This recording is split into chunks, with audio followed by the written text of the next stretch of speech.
Alrighty, guys. You guys already know I'm going to start off this podcast. We got ourselves Ryan here from Fire and Ice. We got Chris.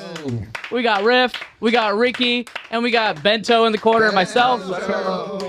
And, Ryan owns Fire and Ice, and I just kind of want to know, like, a little bit more about your backstory, man. Like, how did you get into video gaming and stuff? Yeah, well, as you know, my name is Ryan with Fire and Ice Games up in Rockland, California. I played video games, obviously, as a young kid. Had some traumatic experiences I was telling you about earlier that I was in foster care for 7 years. Luckily, a lot of part of that foster care was with grandparents, luckily, but video games was kind of like my escape in life. And so I've been always in love with, obviously, gaming because you can kind of escape that world. Was there a specific console generation of that time? Yeah, it was definitely the NES. I remember being about 7 to 8 years old. And I think this was the second time I've ever seen my father. He lives in Dayton, Ohio. And they flew out. And I remember opening on Christmas, and it was the Nintendo, and I was going absolutely nuts.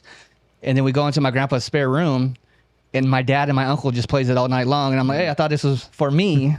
And so I'm excited because I'm still like getting to know my dad, and I haven't really seen him so much. So I was kind of like intrigued to, like, you know, a lot of people, you're supposed to be looking up to your dad and that kind of stuff. So I was super excited to watch him play. And I just remember when he got to level 2 and he's jumping off to go to the next level, he accidentally jumps and he finds the warp. And he doesn't know about the warp. The system hasn't been out that much. So it was like a natural reaction. We're all going crazy. And like, what pipe is he going to pick? Like, what the hell is this? Is this a glitch type thing? Yeah.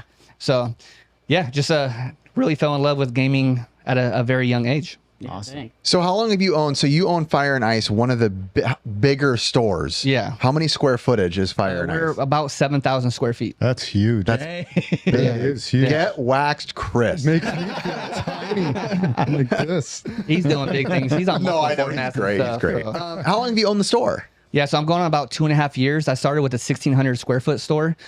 We had that about 8 months, and we were just killing it. We're doing very well. And I was like, you know what? There's another spot in here. I really feel I could make this special. I went to my landlords. I don't have financial backing or anything like that. And I was like, yo, you have this huge space. Nothing has been successful here in 10 years. I think I could make it something special. And I talked to them like, I need you guys to believe in me. I got a crazy T&I. I don't know if you know what T&I is. You probably know what T&I is. Yeah, tenant improvements. Yeah, I was able to negotiate 6 months free build out, 6 months free rent, and 6 months discounted rent. So I had an 18-month runway to try to like follow my dream with this thing. Dang, and we hold our own game shows in there. So I house 30 to 40 vendors for a game show. We have a toy show. We have an anime show. Yeah. Yeah. So I rent out the tables for like $50 a table. People come out, they sell their stuff. The community loves it. They're like, people are like, isn't that competition for you? I was like, nah, I come from that vendor life. Like, I like this stuff. And afterwards, I'll go spend $15,000, $20,000 on vendors and restock my shelves. No, I was gonna ask because like you said that you hold tournaments like also like trading card games as well. Like, yes. How did you get into that? Like, I mean, I feel like that's a genre that's a little bit different from gaming. Yeah. What's funny is I grew up in Oak Park, Sacramento, and at the time, Magic the Gathering was.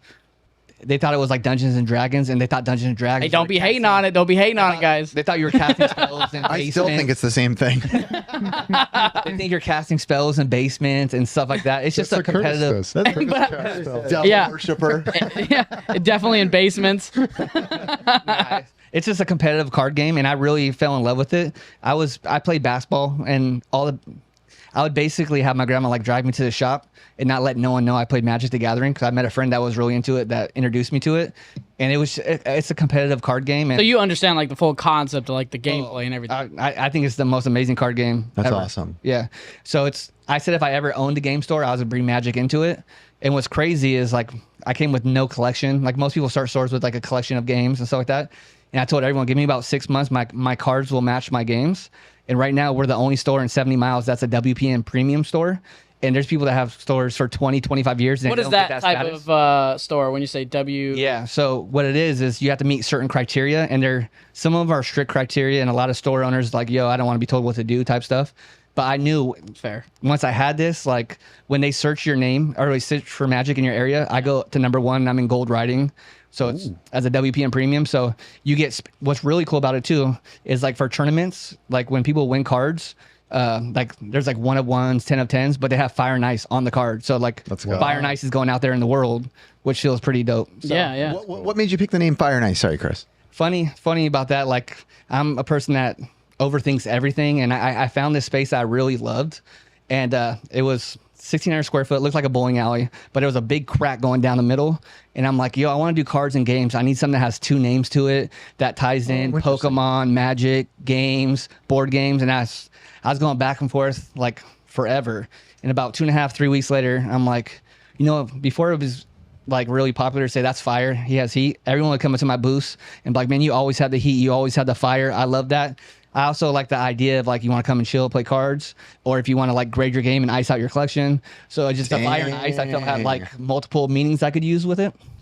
What percentage of like your sales at your store would you say is like video game sales versus like card sales? Yeah. And then versus like how well do like the tournaments do and stuff like that? Yeah, I would say probably 35 to 40% TCG, which is Magic, Pokemon, other like Flesh and Blood, and Lorcana is becoming a big game now too.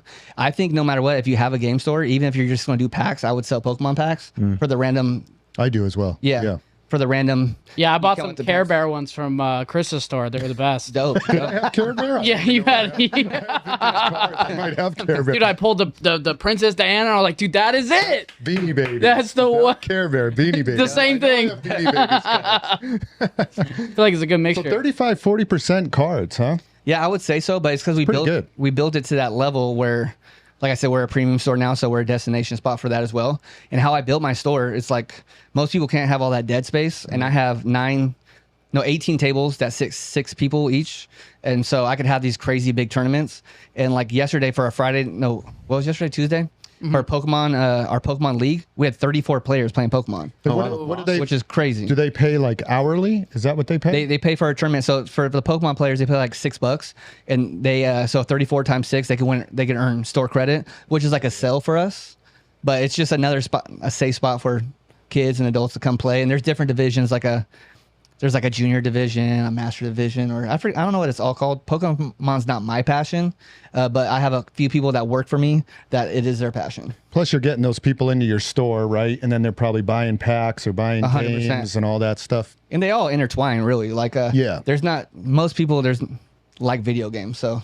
Have we ever asked Chris like how he named his store? Like how did Retro Games Plus come about? Like as the name? That one's not as hard to figure out. Well, I'll tell you, it was not that hard to figure out, right? But like back then, because I did it so early, like it's a pretty well-known name. Like I actually feel glad that I have that name, because if you just search retro games online, my store pops up like way high on Google. Google's like, you're the owner of Retro Games Plus? if you were in like Ohio, I bet you, and you search retro games, my stores might pop up first page. Yeah, it'll say Retro Rick's Retro Fest right next to it. Say what? Retro Rick's Retro Fest. It might. And Retro Rick's Game Point, he has Game Point because that's what it was already called. Yeah, he just put his name in front of it. I mean, the fact that when you have a YouTube audience that large, you should definitely put your name Retro Rick and yeah, he did it smart as well. For sure. What sells the best in your store of video games right now? What's your number one?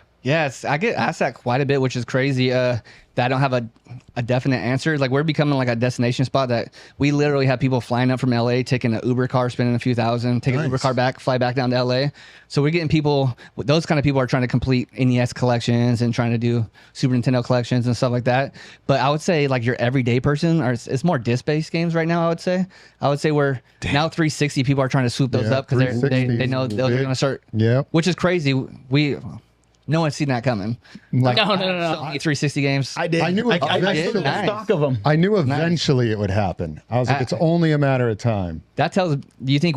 I always tell people too. Like, you think Wii U, since it had such a short lifespan, is a good collection to collect? Why it's so cheap and to put it away because it's a little set. I feel like Xbox 360 will go up with their consoles as well because none of them are ever working. So it's like finding a working one is a rare oddity out in the wild. Ricky and I have been hunting together forever, and I feel like that was the number one thing. You can find 50,000 of it every time. Not as much anymore though. Xbox 360, but not as Xbox much. Controller that I found, that green one.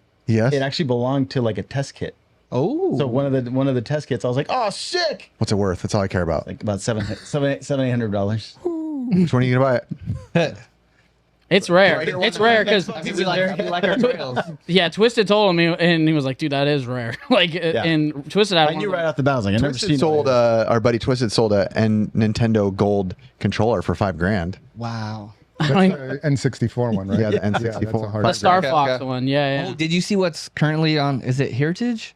I think on Heritage they have the Millennium controller for 64. The Millennium 1000 or yeah, something like that. but it's connected to like I've never seen before, like a trophy hand. So it's on like a trophy handstand. I'm gonna look that I up. didn't see Yeah, that. That's mean, pretty cool. yeah, that thing looks fire. First, we'll look it up. We Yeah. can see if we can find an image. Yeah, what was it? I don't know. I don't know the story behind it, but I know that the Millennium is the rarest probably 64 controller. Yeah, it's like gold. It's more gray. It's gray, and it says Millennium on the top, like Millennium 2000. Yeah. How many of them are there?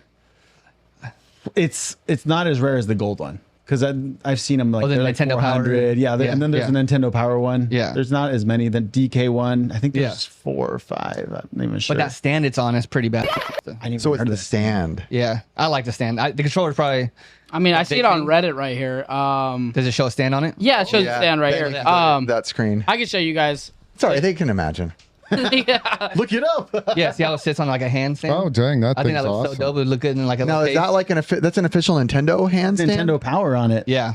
Wow. And what's that going I think for? that's a sticker on the bottom. It's going to be going to auction. It's in the signature auction for next time. You're so gonna it's bid on it? going. Yeah, Yeah? probably. How much would you be in on it based right now without knowledge of what it will go for? If you had to place a max bid right now. Once I get going, I want something like now. What's really fun about owning a business is you could just buy it with the business. And you expense it. Oh, Yeah, trust you me. expense it, and then you trade your personal collection to the store, Yeah. and then you put that in your collection. That's how I So live my I've been- entire life now. Yeah. It's an expense. So it's the very best nice. part. So I would probably go a little higher than.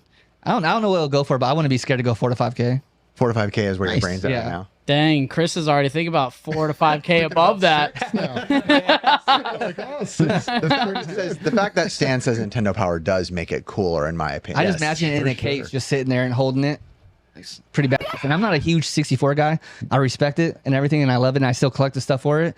But I think that piece is just beautiful. Yeah, it's a pretty bottom tier console, Curtis. What is? N64. Oh, dude. I know a lot of people that will fight us for that. Dude, I mean, it's not bottom tier. It's such a nostalgia machine for me, dude. I don't know. For me, it's bottom tier. I think I was not even born yet. I would It say, came out- what's the console that you went back to as an adult and were severely let down? There's got to be one that you had passion for. Yeah, it but was you went back 64, 64 for you. Same. Just for because of me. replay value, like GoldenEye, I don't know what the hell I'm doing. Like I'm GoldenEye, going yeah. all crazy. Yeah. I think PlayStation 1 for me, going back. Because That'd be a good one to. I admit, I compare know it to, I- for sure. Yeah. I got all the hate in the world for it. Mine is PS2. I just, I think it's I feel loading like- times too. It kind of kills it. I don't know. I obviously there's good ones, of course. I know people get mad at me. Obviously, there's a ton of good games. Yeah. But I feel like that library is so big. And when I scroll through, yes, my emulation, scroll through all my different stuff, I'm just like, I'm having a hard time finding games I actually want to play here. I find Super hands down is the best replay value. Yeah, Oh, let's so go. Because of fighting, the sports, all the games The for it. graphics are amazing on it. I Yeah. think PS2 graphics are pretty good. PS1 is clunky, and 64 is the clunkiest. It for is me. clunky. It PS1, is you have to so pick the right clunky. game. Yeah, I would say that like N64 and PlayStation were both in that same era where it was like Yeah. the Polygon. clunky. Yeah, it wasn't polished at all on those games. Yeah, not polished and polygon-ish. Yeah, big Yeah. Yeah. Yeah, you know Tomb Raider, the triangle. Yeah, triangle boobies. but it's interesting. Well, just kidding. I heard there was a code when I was a kid. Go figure, right? You know, word spreads around the playground. There's an ending in Tomb Raider where she, warning to children, takes off her top and there's Oreos covering them. Oh. And I was like, we got to find it. Me and my brothers. Mrs. Croft. I didn't know about that. You know, we didn't. Mrs. Croft. Mrs. Croft. I will say it's funny because the N64 there is a ton of clunk, a ton. But I guess this is just a Nintendo thing. When you get like those early Nintendo games that release at the beginning of Nintendo, like let's say a Super Mario World or a Mario 64, I feel like they like perfected that art.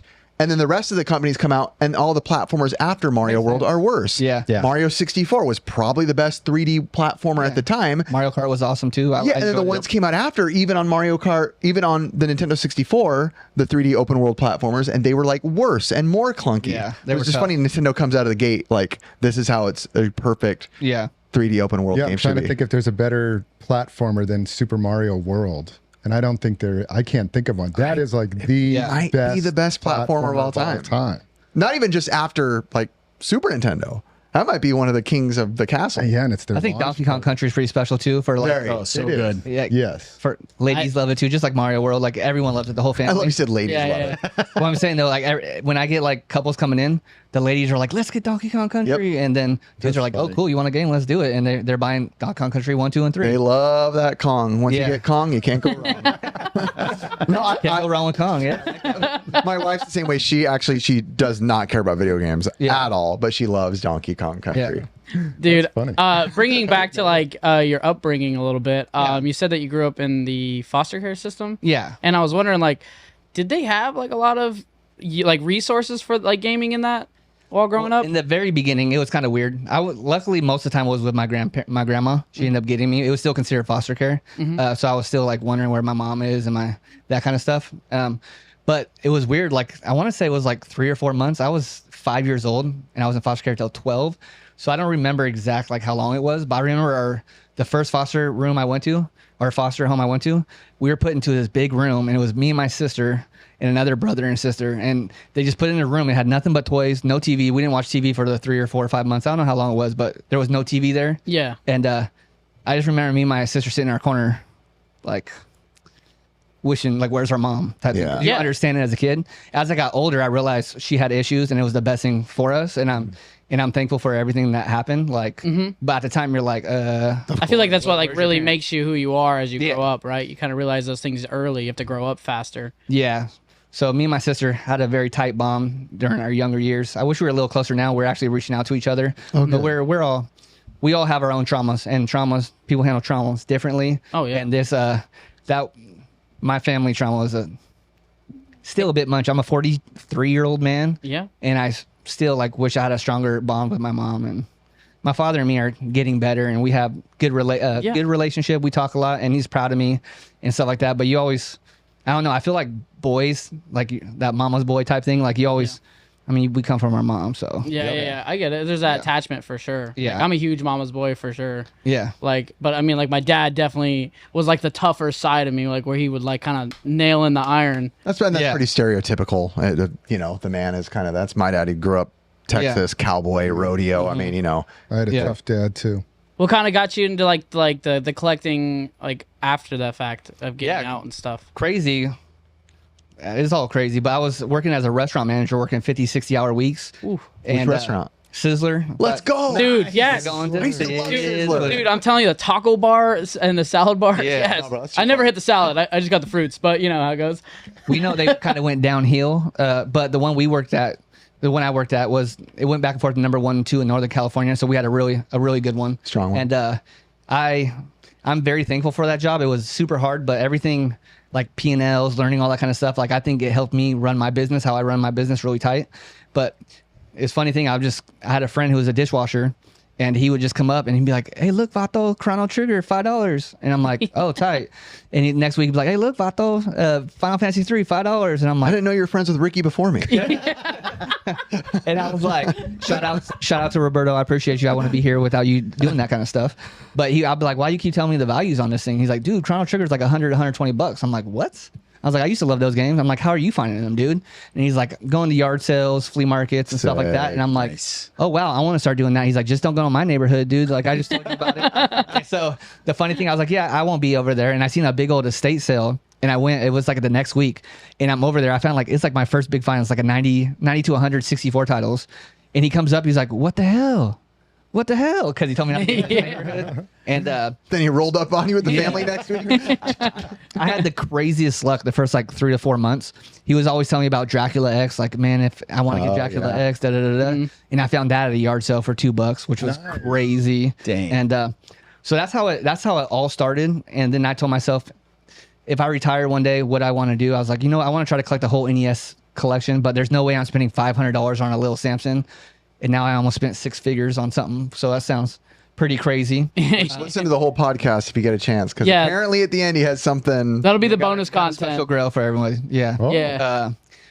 But yeah, so I didn't think I would do that. So my goal was to collect the whole collection. And then when I'm older, instead of playing cards and in a retirement home, I want to go back and replay Nintendo and beat all the games I could, even though it's one of the hardest systems with 2 buttons. Because I imagine technology is going to be pretty crazy by the time another 30 or 40 years. So that was the thought of it. It was funny because Elliot brought up the topic of like when like stores for retro games would be dead, and he was like 6 years and I'm out. I know. And I saw Chris's face. Time frame. We talked about that. When is it going to be over? He was like 6 years. It's over. It's I'm like, "Dang, over, I dude. gotta plan my retirement now. Yeah, I was tuning in too for that. I was like, what the heck? And so he told me about that. He talked to me about that a little bit. And I love Elliot. Like, he's actually one of the people that inspired me to do a store. I love how he does things, and he's just a good guy at heart. He's a good guy. But I believe it's up to people like us to make it last longer. So what can I do 100%. to change the game? Like, everything you see in my store, you won't see anywhere else. It's a one of one on purpose. If I see someone else doing something, I want to see if I could do it differently. Not because it's okay. You want to raise the bar all over, and we should get ideas from each other. But I want to create something that's different. You know, I just to hop in on that, I always found it funny that like the video game stores early on, back when I first opened my store, and we talked about it a bunch, got a lot of hate as you're the resellers. Yeah. But I feel like a lot of us video game stores now are the ones, obviously the community and the buyers behind it are the most important, but we kind of are like leading the way, carrying the torch maybe 100%. in a way. Like, Well, I feel the same way about YouTube, right? I mean, whatever anyone wants to say about it, like our goal is to show more people these things. Yes. Right. And whether it's something that we've been real strategic about recently is I've been like trying to mix what we do. Like I've been very passionate about mixing skateboarding into our content. Love it. And I do it because I love skateboarding, but I also love to see those moments like we had the Heroin Skateboard Company came out, the owner came out and everything to SoCal. cool. Yeah. And I could see it on their face. They're skaters. They're obviously, you know, they're around our age, maybe a little younger, but you could see they've obviously never been to a gaming convention. They're like, oh my gosh, dude, I forgot about this. I forgot. Oh my, and they're freaking out. Yeah. And right there, you may have just created them buying collections, their family buying, because they're 100%. going to tell people, they tell their kids. And before you know it, it's more people getting into this. And like you said, it just passes the torch longer and longer and 100%. longer. And speaking of faces, your face, like I haven't known you for a long time. Like, I've obviously known of you, but we haven't got to talk a lot. Yeah. Your face, I was telling him too the other day, like, you look like a child. You were so like pumped. You were by that skateboarding thing. You had the biggest smile. Like, you were just in awe. Like, so you could just tell it was a very special moment for you guys. And you guys absolutely killed it. I tell everybody that I've been to is the best experience I've ever been to. Wow. And thank you. That's big words. We want to make one day. And I tell everyone, if we're 65 to 70% of what I experience, I'd be a proud person because you guys absolutely destroyed it. thank you. Thank you, dude. And that's a lot coming from you because I hear nothing but, I mean, Gabo. We've nicknamed him King of the North. Yeah. Gabo talks highly about not just you as a person, but about your store all the time. He's like, this is the Grail store. And I mean, that's basically where Gabo got all his stuff from. I love that guy. Yeah, he's done a lot for me too. It's weird, like when I want to meet a lot of you guys, but I tell people I want it to be kind of like natural. Of course. That way we have a chance to be friends and stuff like that. Yeah. So when you guys come to Sacramento, like my boy Rudy, who also got me into gaming, and Trung, he did those patches for you. I was there that year. Great guys. But they were like, cannot wait to get to you guys. And I'm like, okay, like I want to talk to you guys, but I want it to be more of a natural thing. And so Gabo came to me, I think it was 2 years ago, and Elliot was telling him about me, and it just a natural friendship happened, and we started talking, and we got into life. 2 hours later, outside of Denny's, like we become like we're best friends all of a sudden. Yep, you guys are homies. So that's how I kind of like establishing relationships. Like I want it to happen naturally and not feel, even though you could still be friends with fans and stuff like that, it's harder to get on that level, if that makes sense. For sure. No, and I even felt that like when we met or actually started to talk at a convention and like hang out, that we went to eat together and stuff. And then before you knew it, I'm praying for you at night for things you were going through because Gabo texts us. And I'm like, it's just cool how those things Unfold, work. yeah. And they 100%. And it's so weird because you can't predict them. Yeah. Right. How they go. Like it's Arizona, Arizona Game On, where that happened. Like I 100% needed that. Like I was going emotionally with my wife. Like my wife wanted me to get away for like a week, and because she was going through some health issues, and thank the Lord she's okay. So I appreciate all the prayers and thoughts and stuff like that. Awesome. But mentally, I was like checked out of there, like big time. I was emotional so much. So you guys really helped me. That's right. Oh yeah. That's where we met him. Yeah. And we kind of bonded like right away too. Yes. And I could tell you were going through some stuff, and so it was as natural as it gets. I feel like. And It was, and we're all 100%. family people, like we love people over any video game ever will. So it's crazy how immediately that like you see the people who like that becomes the focus. Like we're not like, oh no, we're here to talk about games and goof off this weekend. It's like, oh, someone's going through something. That's what's. I think as soon as like someone like Gabo introduces you to us, you could just tell, like, because Gabo is such a, you know, like a core person. Like you could tell, like he's as real as it gets as a person, and like we love him for it. And as soon as he's like, hey man, like this is my friend, and it was like as soon as that happens, it's like you're a friend of Gabo, you're like a family to us. That's like kind of like how it feels. And it's almost like, you know, like when you're already in with somebody, they've already been vetted. Like we like this guy. Like if Gabo is good with this guy, we're good with this guy. You know what I mean? I felt that 100%, which is crazy. I'm a person that shies away from the limelight, even though I'm trying to create a crazy store and stuff like that. Yeah. I don't really like the attention, but now I know to build my brand, to make my store go on, I need to be on camera more. I need to start doing these things. So you guys are also helping me grow as a person in that. So I appreciate that too. Well, thank you. And I would love to help you in any way we can, and vice versa. I always love when people help people. That's, I think, the best relation. Not that you ever look for anything in return, but if you ever need anything from us, you tell us. Make our hobby grow and keep going. Like it's 100%. Not competition. The more people like that cart that just came out, that NES edition World Championships. Wow, it's like, it's very cool, but people are going to start talking about it again. Like, what is this? What's the history of this? They're going to start deep diving into it. Oh yeah, it's going to create more conversations. I love that stuff. Yeah, we'll definitely get like a little bit more into that to another topic, which would be perfect. And then, like, what's nice is like since you are saying you like been like the adaptation of social media with your store. I've seen Chris been doing that more too, and he's been posting on another YouTube channel about dead media, and it's been nothing but. I've been trying to expand as well. I was for the longest time, and you guys have helped me come out of my shell a little bit more, and even being on the podcast has helped. But I was always a behind the, you said not in the limelight, but I felt I was like behind the curtain. Right? Like it was my stores first, and then I was kind of invisible, but I've been trying to step out from that a little bit more. It definitely helps. You're good at it. You're naturally good at it. Oh, thanks. Yeah. It doesn't feel natural sometimes. I did edit him pretty good. I made a video for him promoting his one of his expos. But I've been seeing Lance also doing promos too, and I'm like, heck yeah, dude, he's back into it. About that too, because Lance was much more. We're talking about Lance Cortez, who was on the podcast, but he was very involved with Retroware back in the day, and they were very visible. And he stepped back for a while, and he was even saying like, "Oh, I want to get a little bit more out there." So it is good to be out there. Yeah, and it's not even like you're like, look at me. Like, I mean, yes, there is obviously that type of influencer as well. Yeah. But there's, which by the way, I hate that word. But it's more like you're marketing. You're a marketer, right? You're marketing your brand, your business, your company, whatever it is, you're marketing. And I feel like sometimes, like even the videos I've been sharing mostly, it's just like sharing my story.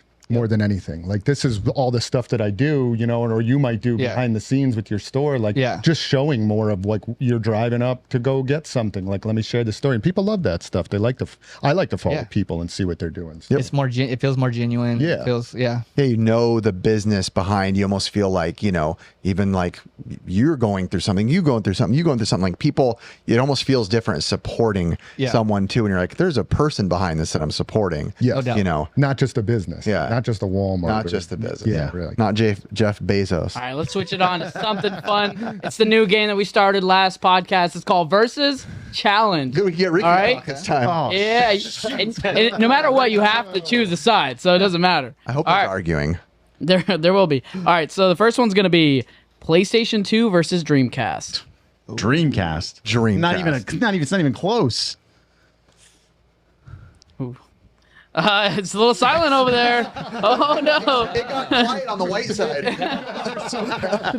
I'm afraid to say. I think I might actually go PlayStation 2 on this one. Yeah, it's crazy. I feel like there are two different systems. Like obviously, there are two different systems, but like the horror games on PlayStation 2 are just so special. But the arcade ports, like you're not going to get better on Dreamcast. So I didn't own the Dreamcast. It was a PS2.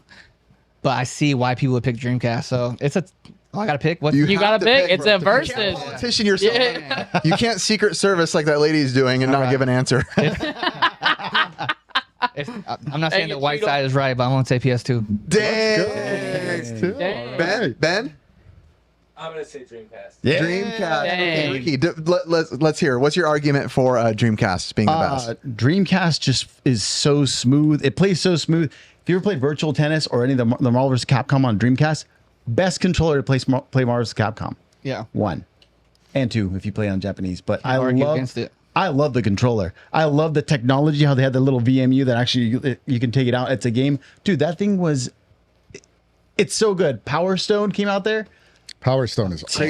God, it's The so Crazy good. Taxi on there is so good It's too. so that good. version. They just, dude, I know, I'm kind of bummed out that it didn't have the life it should have. Yeah. Because I think if it would have gotten more games, then this wouldn't even be like close to a competition. It's. I think the reason Dreamcast sticks out more to me, which I'm with you on the horror games on That PS2. is true. Right? That I'm a horror guy. I'm with you on the Silent Hill 2s and Yeah. But I think that I have a special place for Dreamcast because that's kind of like where Ricky and I met, like was playing Dreamcast together. Yeah. PS2 was more like a solo thing. I've always made the joke that people who play PlayStation grew up with no friends. Oh no. System. It's obviously a joke, but Very yeah. solo system. And I always liked Dreamcast. Like, yes, there was the Shenmues and the more intense single player games. Yeah. But I loved the arcadey style games that came out and the way they performed. Yeah. I think what you said too, I feel like they just feel a little bit more smooth. It's very smooth. It's very smooth. Very smooth. Agreed. Yeah. What's your argument for PlayStation 2? I just played more of it. Okay. Yeah, I remember I had some good memories playing Dreamcast. What are your with 3 favorite games on it? Resident Evil 4. I like that. Play that on the GameCube, but yeah. Resident Evil 4. I like the God of War 1 and 2. Okay, that's a good call. All right, That's a good that's call. I love the God of Wars. It's a good scapegoat. Yeah. I think I know why I picked the PS2. It is because I played it more. I didn't know much about the Dreamcast. I did go over to a friend's house to play Power Stone, and it was amazing. But honestly, that's when DVDs come out. I was watching movies. I felt cool. I was doing behind the scenes. Like, I get behind the scenes and deleted scenes and the Eminem soundtracks, going through all the Eminem songs when he was just coming up and being big and picking all those and just dancing in a room, even though white boy with no rhythm, just enjoying the other aspects of it. And I think that's why just those fond memories of the movies and the extra. Nice. It's always going to be hard to rate things because of nostalgia. Yeah. Right? Like at the end of the day, if we do like hardware only, game versus game, but Yeah. it's so hard to detach yourself from the world surrounding Yeah. you at that time. Yeah. So, all right. PlayStation on this side. I don't feel like we're like too good at like hardware descriptions as well. We're like the goofs of everything. Yeah, we're not dude. the best with the details. No. We get roasted It's up. more game fun. That's how I like to describe stuff. All right, the next one's gonna be country music versus soft rock music. When I say soft rock, it's more like the 80s, 70s, 80s genre. Ooh, Bruce okay. Springsteen, is that soft rock? Yeah. I'm thinking more like, are we thinking like Journey or singer songwriter? Like Journey? Like Journey is, that's soft. Journey soft rock? Soft rock it is. You know, it's really hard for me because I don't know if you classify. I think a lot of bands like Bread, which are like almost like singer songwriter, but I guess those don't count as soft rock. I'm actually not the biggest fan of soft rock. Mm-hmm. I like country a lot more now than I used to, but I'm a big fan of like country. I'm Like not old talking- Western type? Or I'm not just- talking give me a cringy beat and sing like a cowboy and it counts as country. Yeah. I love like the old like Marty Robbins and El Paso type stuff where they're just singing about being gunslingers and Yeah. the old West, Yeah. the 40s guys. Like that's the style of country I like. I'm not a big fan of the newer stuff at all. So I actually think thought I would never say this. Dad, you are so proud right now. I definitely would say country. Oh, I Dang. despise country music. Yeah. I love all kinds of music. I do not like country music. I do not. So like if it's soft rock, if it was Journey, is Phil Collins soft rock? yeah. Yeah. Yeah. Collins, like I can listen to that kind of stuff. That's Yeah. like smooth listening, easy listening. I like it. I like it. It's pretty good work music for me. But country for me, I can I've been getting I can into see it a little bit. Listening to George Michael for some reason. I'd listen to some George Michael. Just good See, about but I struggle because I think of bands like America, like Ventura Highway and stuff. I don't consider that soft rock though. I consider that singer-songwriter-y. Question. What about Johnny Cash? Dude, you just took my thing. I put him. Hey, talk about it right now. rock than country. What's he He's considered? country. So I would say if Johnny Cash is considered country, that's my dude. That is That's my dad's name. That That's is rock. No. Yeah. He's like in between, but I've always because I do think like they- Johnny Cash. Yeah. I do like Johnny Cash. It's weird. My two favorite artists of all time are so opposite. It's Tupac and Johnny Cash. Those are those are my two favorite. Dude, And their I album's love really good. I like Yeah. Johnny Tupac. you feel his pain. You feel Johnny Cash's pain and stuff like that. So you just really feel it. So I love Johnny Cash. What is Johnny Willie Cash is Nelson? great. Is Willie Nelson Country? Oh, country, yeah. Is that country? Yeah. Okay, I like Willie I think Nelson, there's some too. country I could show you. I think there's some country I'd show you, and you're like, oh, this is cool. You like country, I don't like you? Willie Nelson. I love how you're like, Johnny Cash. this is Chris like tiptoeing into it. He's like, I don't know. I don't know. I just remember growing up and my mom always listening to country music, and I was like, God, please change this. Yep. Like I just didn't. I couldn't take it. Like, put on anymore. Tupac. I like She was country music and Backstreet Boys. Would also be Wings. Torture. see that. Wings to me is rock. Is it? They're pretty I think soft. so. Pretty That's slow. like the Beatles. Yeah, It's like Paul McCartney. Beatles is rock and But roll. Back when he was like, Is it country-ish? it's not country. It's soft rock. It's Soft not. rock. It's not like what it used Yeah, to I be. would say that's. I don't know. Post Malone's country now, so you never know. Well, again, I think this goes down to separating nostalgia because I'm like, Marty Robbins, Tammy Wynette, Patsy Cline, like these old, just like they're just singing with a guitar. Yeah. And I just picture my parents dancing in the house, my dad working in the garage, and to me that's the most special music. So when I hear it, I'm just like, oh, it's so good. Funny enough, my kids are like love that old country, not the new stuff. They love old country, like old. I like Jelly Roll and stuff. I like Jelly some Roll's of that. so good. Yeah, Jelly Jelly Roll's Roll's so pretty good. darn good. Yeah, I Yeah. like Jelly Roll. Yeah. Because the Post feeling, Malone you feel stuff it. You is feel kinda his. It's not bad. I'll be honest. He, Stapleton. Yeah, he's really good. He's a good. newer one that changed the game with that voice. He's Yeah. pretty. Really I just feel like Chris doesn't go out of his way to listen to it, but I know he like We'll get secretly to has it. a We'll make a desire playlist. every once in a while. Do not have a. What did you pick? You never picked, Ryan. I didn't, but I was gonna say if Johnny Cash is considered country, I just automatically go there. But growing up, it was only hip hop and R&B for me for sure. And then like I said, I was almost a minority where I grew up, and so country was like we clowned on country like no other. I discovered Johnny Cash late after his movie and started going back and listening to all his stuff, and I just fell in love with his voice. And even when we started doing like ministry type stuff, Yeah. and I was like, I would love to be in there listening to him talk all day long. Oh, dude. And so, yeah, and opposite of you, like now I listen to the highway. I like a lot of country music, the newer stuff. I like a lot of the female artists. Oh, good. I also like when Halsey, she teamed up with I forget her name. Is it Kelsey Ballerina? Oh, I don't know. Halsey teamed up with him. Team Kelsey and Halsey did like a duet collab? type thing, like a concert together, and it's one of the best things I've ever seen. I do of have to her. admit that I like Halsey's voice.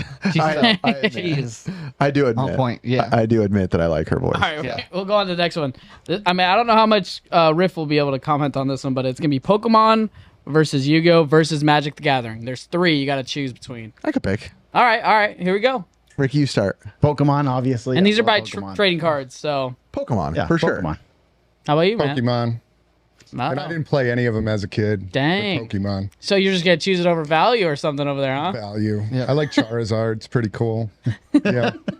I love. Before Ryan answers, I love Riff's attempt to like say Pokemon names. What'd you just say? Pokenuon? No, Pokemon That names. makes fun of me. Pokemans. Bro, I can name 10 of them off my back. No, I probably couldn't. Never mind. So I would say Magic the Gathering hands down for playability and like how long the game has lasted. I think Pokemon's great for collectability.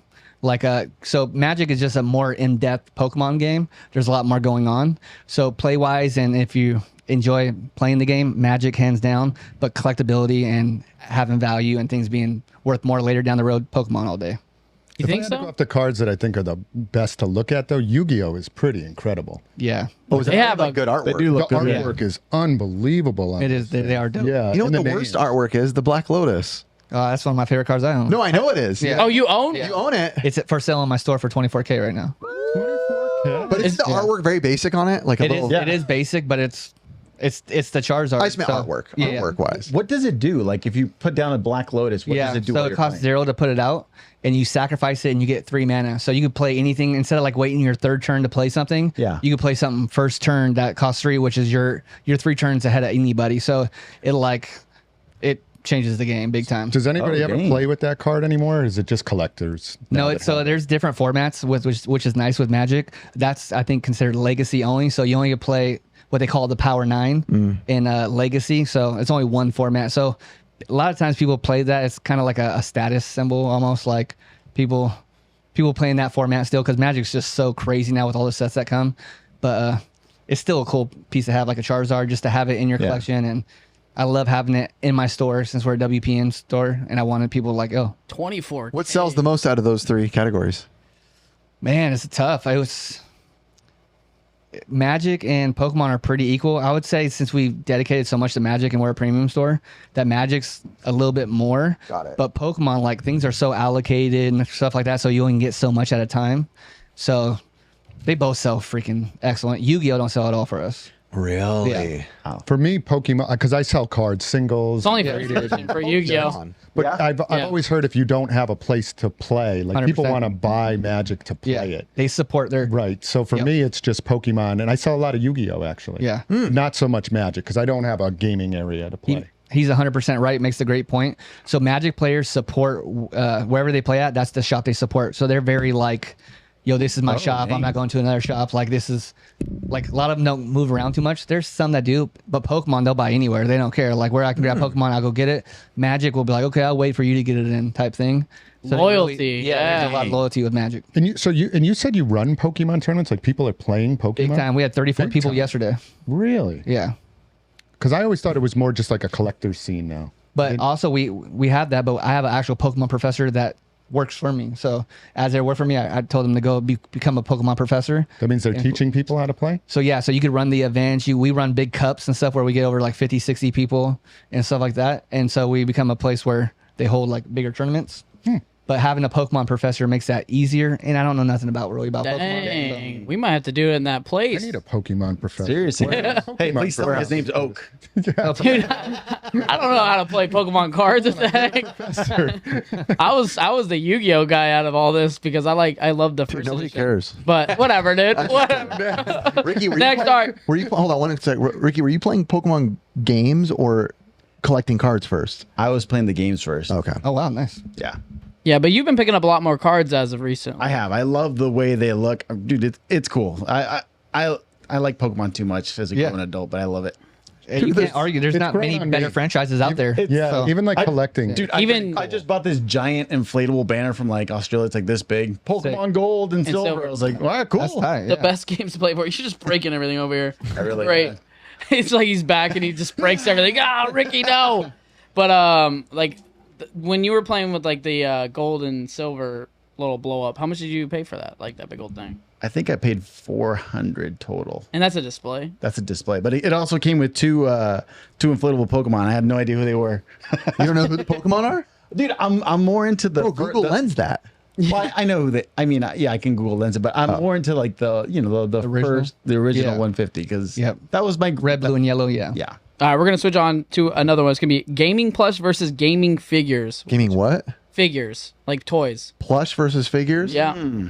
Figures as in can statues be figures or No. no? Okay, cool. Because no one can own those other than you guys. Versus toys. Plush versus toys. I would go toys. Gaming? Does that have to be gaming? I just had those as gaming, but I mean, you could switch it up. I Okay, mean, okay. most toys are in gaming, like X-Men and all that stuff. I'll So. go Oh, toys. when you go like that, that's different. Ricky, I don't you're know. a plushy guy, bro. I am a plushy guy, but if I'm gonna go like, let's say I want to do X-Men, I don't want a plush X-Men. I want like Gambit. What about the Blow. WWF plush? Okay, that's pretty cool. Yeah. All right. I feel like you would pick up a Nintendo plush way before you'd pick up an X-Men figure. This So- is true. Yeah. all right. do like plush a Let's stick lot. with. I don't he's know a what it is, huge- dude. I just You pick are them a up. Plushy guy, Yeah. man. Did you see that Hulkster I got? I did not. I got this like funky old school Hulkster that's like this tall. I think it's Yeah. Flexing on stuffed animals, bro. All right, so you're plush. He's a plush guy. Come on, I'm Ricky. flesh. I'm flesh. This is I'm also flesh. like a $900 plush sitting next to me that Ricky sold me for like $100. I've never Push it seen over. that ever, so that's nice. It'll be on my car tomorrow. It's available. No, I pick toys because I think of like the weird lines that I grew up with that I would like to have like specific toys for. Like I would love to have all the Exo Squads. I've never really gotten into doing them, but if I had to pick, I'd probably go for more of those weird lines like the Cowboys of Moo Mesa and the Exo Squads and the Weirdos, and then the very specific line of Batman the Animated Series. That was my childhood. Nice. Oh, it's so good. Yeah. I'm definitely a figure guy. I grew up playing with figures, and like I was just in my store today or yesterday maybe, but I was looking at like we had some awesome Street Fighter figures. They're like the G.I. Joe ones. Like those are awesome. I love the Resident Evil figures. Figures. If we're including X figures. Bunch of figures. Ooh, don't forget your Street Shark plushes. Oh, yeah, the Street Shark. That thing's gone. So With monsters. oh, I just got another one. Sick. See, Yeah. Ricky, there's some good. But here's the thing. I do love Transformers, and that's technically a figure. I love Yeah, but I'm telling you, Transformers, you too. would definitely pick plush over I was those gonna say, every when time. I see you at the swap meet picking, I see you more excited when you get a certain plush. I see that too. I see that do, with Ricky. yeah. You're more excited to show me. When it's toys, you're like, oh, I got these toys. Cool. And he hides them in his lockers. Ryan, what about you? Honestly, like my heroes growing up were more like athletes, so I didn't really get into toys, but I would still pick toys because my only non-athlete heroes were in a half shell. I love the turtles. Awesome. Turtles were the best. I loved Raphael. He was my guy.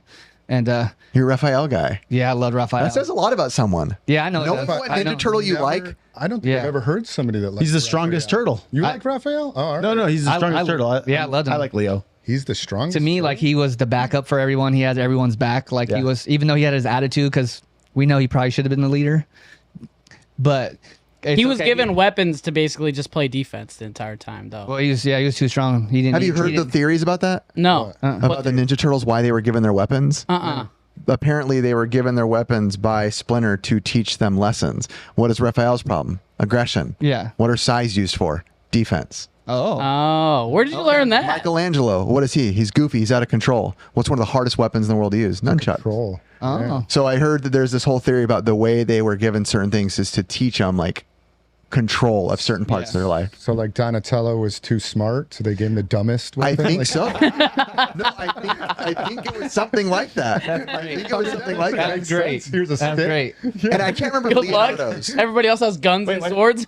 What's the Splinter then? I can't remember Leonardo's. Leo was so weak he needed a big ass sword. I don't remember what his thing was, like why, but I saw a YouTube short on it, and at first I was like, oh, it's kind of funny. I was like, it actually makes sense though. Yeah. You know? I can't. Yeah, I can't. But Yeah, that- if Raphael had that sword, he might be doing some damage. that's what I mean. Yeah. Right? And much damage. Michelangelo probably killed himself if he had a Yeah. sword. I'd be very. What's everyone's favorite Ninja Turtle? Go around. It always says a lot about someone. Leo. Curtis? Okay, Ricky. Oh, sorry.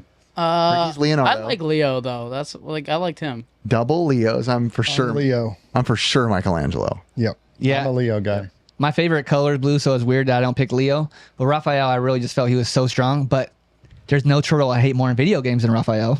Oh yeah. Yeah. Oh my God, give me Leo or Donatello all day long. 1 inch. Yeah. Especially the So- original one. Yeah, you're just like Donatello was OP. so hard. Yeah. What is this? Exactly. Donatello was Getting OP that because he had all the cheats. He Yeah, could hit no, out Yeah. above. Oh my God. Ben, who's your favorite Ninja Turtle? Donatello. Oh, let's go. Game Ben. party, dude. Nice. Nobody picked Donnie. Aw. Have you guys paid attention to like the Last Ronin and all that kind of Yeah, stuff? I read it. This guy A little does. bit. I read it. That story is pretty cool. And I Really think they're good. making a series or a movie on it, and I can't wait. I to, hope they That'd do. be sick. Yeah. Gosh, I hope And it's Make it dark. surprising. I won't say who it is if you guys already know. But It's gonna be who's live who action. is Diesel. the Last Ronin? Like of all the turtles, I who loved it it. is. I loved it when the comic guy, everybody was calling out Chris for not knowing his comics in that last episode. I didn't even read it. Yeah. really? Yeah. We got wild. roasted. We got roasted. Oh yeah. Because I don't read comics, and then we were just saying whatever we wanted, and it was so Guys, wrong. now preface this on the podcast. We are dumb. We are 100% dumb. We should start every podcast. Welcome back, Pixel Plus. We talk out of. we try. We're good at trying. Well, I always say I grew up just enjoying everything, but not like researching Me everything. too. Yeah, Me they're too. personal opinions. Yeah. Yeah, Yeah. I enjoy. Scramble it. brains is When one it of my comes to, favorite like, things. dates and all that. Like I'm not the best at that stuff. Oh, heck no. All right, so we're going to go on this. One more do Oh, you got sell figures at your store? I'm just We curious. don't. We tried anime out, and I've tried a couple things. I tried is it Warhammer? Yeah, 40K? Warhammer, yeah. And I tried anime. And I'm a person, if something's not working, if it's not making money in that shelf, I'll sacrifice it to whoever does it best in the area Yep. and give them a discount and just give it all and write it off as a loss. So I found if I'm not passionate about something, I'm not doing it. Everything we're passionate about, we absolutely destroy. So would you say you weren't passionate about like figures? Yeah, because I and didn't know stuff? Wasn't your thing? Warhammer much, and it takes a lot of like room and terrain. And there's a couple guys that I really like respect that do it, and they do it on another level. And so I'm like, you know what? we don't need to do that. Let We can them move take away it. from that. And anime is cool, except for I don't know anything about anime. Same. Like I know nothing, so I'll buy the wrong figures all the time, and so I just don't have. You just gotta eat it, huh? Yeah, and so I just focus on we're growing so much, and other things are coming out like Lorcana and stuff like that. So we have stuff to replace it. Is that And the our Disney stores- one? It is, yeah, Disney. That's the Disney one? Okay. Figures are tough in the store setting. And I've talked to other store owners that are like, damn, these things don't sell. And like, I was at one of my shops today and I'm like, Yeah. oh, we have a lot of figures. They take up a lot of space. But talk about passion. I love figures. So I'm Okay. like, I love to see them when Yeah. they're in there. But they are not great sellers by any Big Yeah. mistake. Should have gone plush. Last one. Last one. Fan plush. Plush sells really I'm hoping good. I can split some people up. What? NES versus SNES. Ooh. That's such a hard conversation. That's like would my you even worst bring this up? conversation That's on kind of a earth. messed up topic. Yeah, I just want you to choose, okay? That's what I Go want. ahead. All right. I'm evil.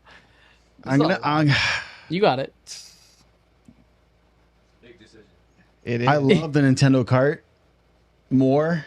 Like I love Nintendo NES more, but if I'm gonna go by, are we going by like what plays better? What was the question? What's better? He said NES, SNES. Take that as he you will. did this on purpose. God. Yep. Yeah. Take what you will with that conversation. All right, I'm gonna stick to NES just because I love the box. I love the cart. Yeah. It's what about when I was a kid? That was my childhood. and I Ben's loved it. mouthing Atari over there. I don't know if that. Miko. I believe the Super Nintendo is the greatest console of all time, but just the NES is everything. I literally don't think I'd be where I am in my life without the NES. And that sounds weird to say because it's a video game, but we're business owners with video games and conventions with games, and I edit for people because of video games. My whole life started because of NES, and that's not me just like giving it credit and saying, but it kind of sucks. No, it's me giving it credit and saying it's a 9.9 and the Super Nintendo's a 10. True. But I still just pick NES. That's what I would say. Yeah. Yeah. I'm going to go off of playability. Like if you said to me, you could had to choose one to play. Well, that's not what Curtis said. You had to choose one to play, I would choose Super NES. Okay. But for the same thing you said, like NES means so much to me. It was the first system I got when I was 5. Yeah. And so all those games mean a lot to me. But playability, I would choose it. Super Nintendo. Super Nintendo. I think that's the most messed up question anyone has ever asked me.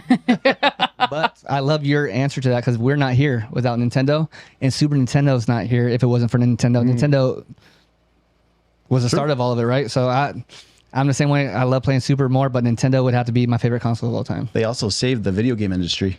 They did. Yeah, big time. 100%. Yeah. I mean, made it look ugly. Made it look the way it does on purpose and called it an entertainment system. Yeah, damn VCRs. Yeah. Do Dang. you like the way the Nintendo looks? I'm okay with it. I like it. I kind of like it. I think I love it. Yeah, I kind of like it. It's I just love it. Even though it's not like you would think on paper, you'd be like, that's kind of ugly. But I just love the way it looks. What, do you love it more than how the Super Nintendo looks? Yes. Yes. Yeah. I do Nice, too. nice. Yeah. Yeah. You? But then the top loader is just like an I icing don't on know. a cake. That nostalgia just hit. I love both. Yeah. Excuse Yeah. my language. I love them both so I do much. love the click of no way I'm Super editing that. Nintendo. I'll do it. Yeah. I'll do it all. The power on Yeah. the Super Nintendo, man, that thing When you feels get that good. on the top loader though, When you first heard Mario World, like that Not as little, much of a that jingle in the test beginning when you turn on that Super. The coin. Yeah. Oh, that is like, good.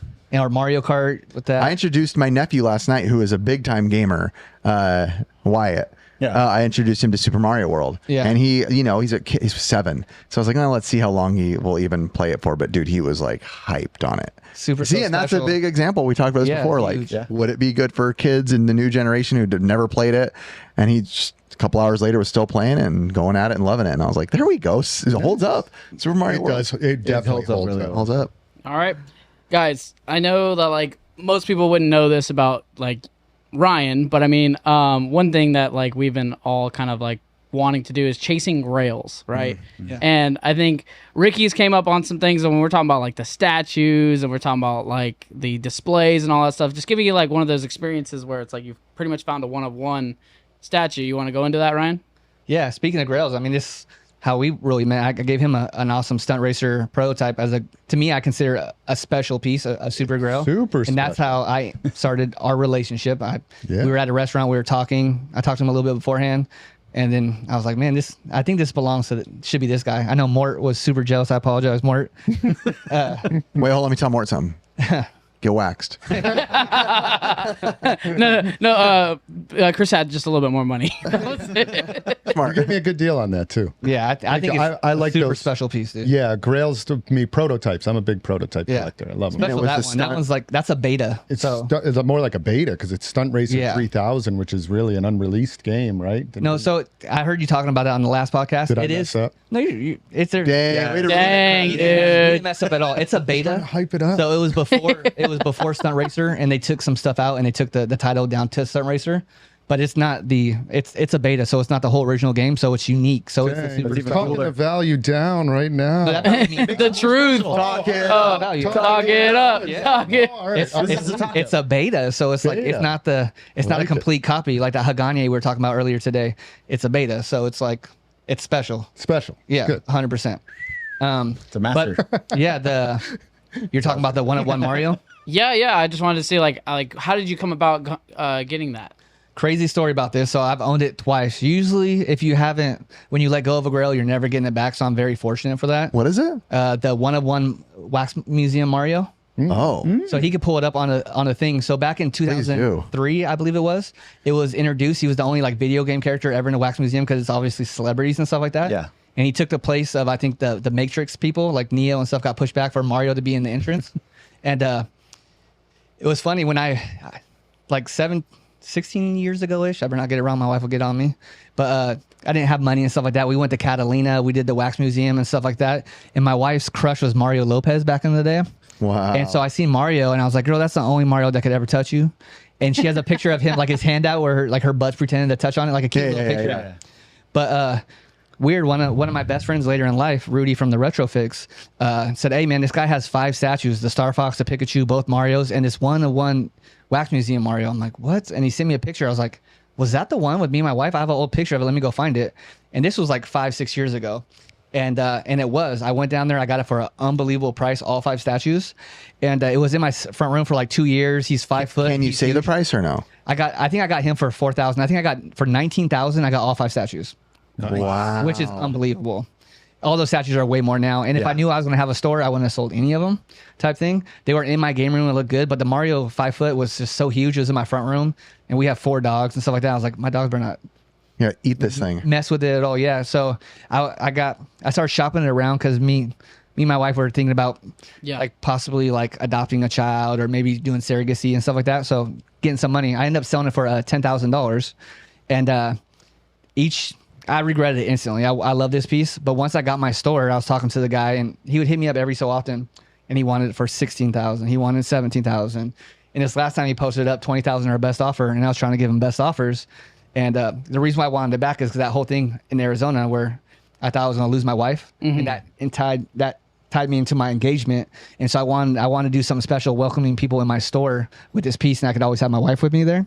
And so I was like, I don't care what this piece costs. Like I want to get it. So I told him like, I'll just do the 20,000, dude. Like you're not, you have a best offer, but you're not taking 18 or 19. So just give me 20,000. I don't care. Did you end up personally going to pick that up? Yeah. I flew to Texas. I was there and he turned out being a great dude, like a really good guy. And, he had that huge 10-foot Blockbuster sign in the backyard that was covered in dirt that used to be on the outside of a Texas Blockbuster. And he's like, man, your van will fit this. You should take this too. And I'm like, dude, what am I going to do with a big freaking Blockbuster sign? And he's like, you have the store for it. I'm so glad I did that too. I only got that for $5,000. But what was super cool before the trip, I planned out to meet up 4 people. My goal was to make enough money off the games to pay for the stuff for free. So I basically picked up $75,000 worth of product from my store for about $42,000. So once it sells in my store, it felt like I got my piece back for free. Oh, that's cool. Yeah. Then I did that I have a crazy piece. It's like he's on a platform, like the original like question mark and brick platform on my store, like 10 foot high. And I had my friend hang him from the ceiling. My manager painted it, or my COO painted it. And funny thing about it is the guy called me back an hour after I posted it, and he's like, Ryan, I made the biggest mistake. I'll come buy it off you for $30,000. No way. Yeah, swear to God. And I'm like, dude, I'm sorry. I was like, you doubled me up, first of all. And I was like, no disrespect. I was like, I bought this for a reason, but if I would ever sell this again, I want 40 or 50K, but it's not going anywhere for a while because I want it to be in my store. It's a one-of-one piece. Yeah. No, I could totally. Wow. Yeah. What wax museum was it in? LA. LA. Dusty's. Dude, I used to go to that. Yeah. Dude, I if used to go there a lot. he Yeah, could definitely open that. They had a wax museum out here. Yeah. They had And two of why did they have a Mario at the wax That whole museum? story. why it's rare. The whole story's on my link and stuff like that, and he'll pull it up. It'll probably be on the podcast. Yeah, I have it. I just showed the viewers. Just The like viewers a can quick see it. little So bit. like normally they're Tad. people, right? At Yeah. the wax museum, but for some reason they had a Mario. He was the only non-celebrity besides King Kong on the wall. He was the only non-celebrity out there, and I think that was when 64 was coming out, or something was 64. Oh. So he has the different stance. There was one by Knott's Berry Farm as well, the Movieland Wax Museum. Okay. And I used to go there a lot, actually.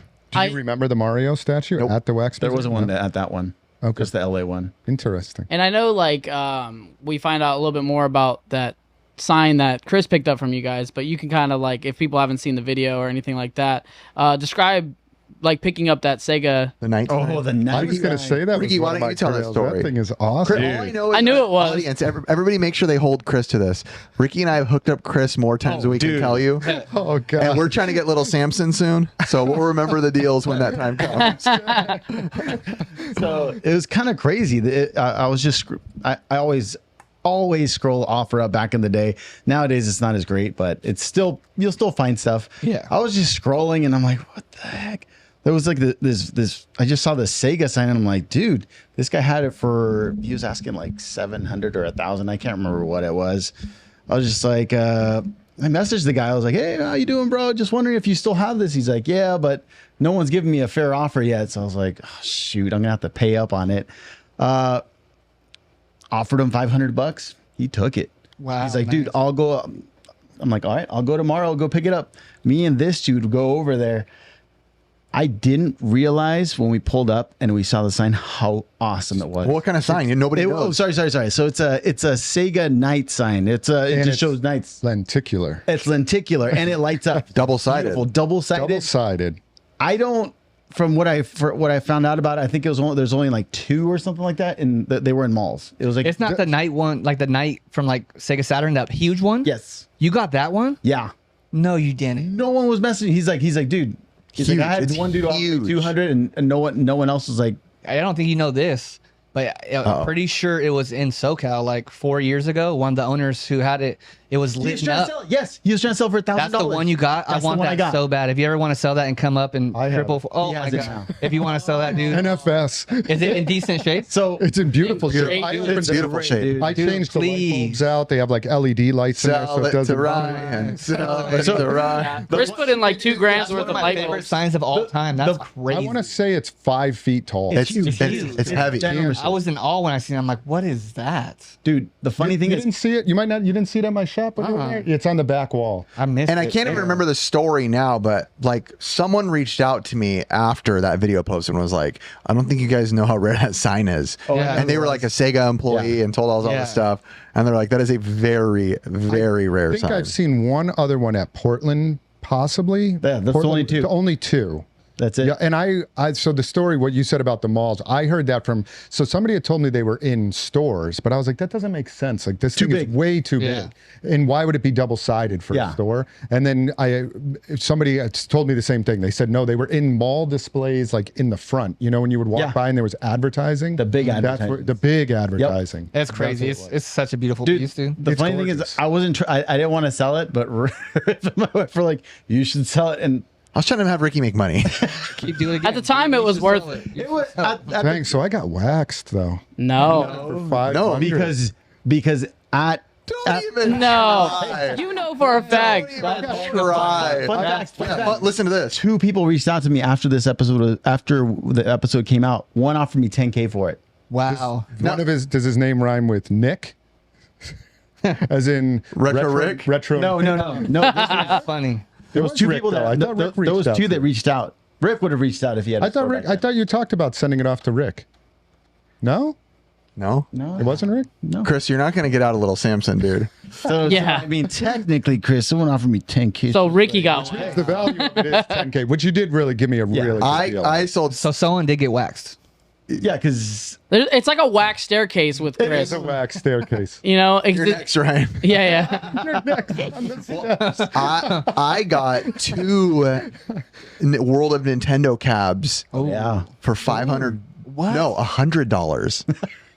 from a car audio shop that had them. Wow. So they were just using them as display pieces? They were Like, just put, like, the filled with audio? tools. Wow. I'm talking like beat up, not like Yeah. nice like display Still. tool. Garbage. They were. I get a really- text from my buddy who helps me like build stuff. He's helped me do stuff with this room, and he's just like, he sends me a picture, and he's like, zoom into those cabinets, and he's like, are those what I think they are? And I was like, yes. And he's like, do you want me to ask him if they'll sell it? He's not like into collecting that stuff, Yeah. so he didn't care. And it goes silent, and I'm like, oh my gosh, I haven't heard anything from him. He's like, dude, I got him for you, and I was like, in my head, I'm like.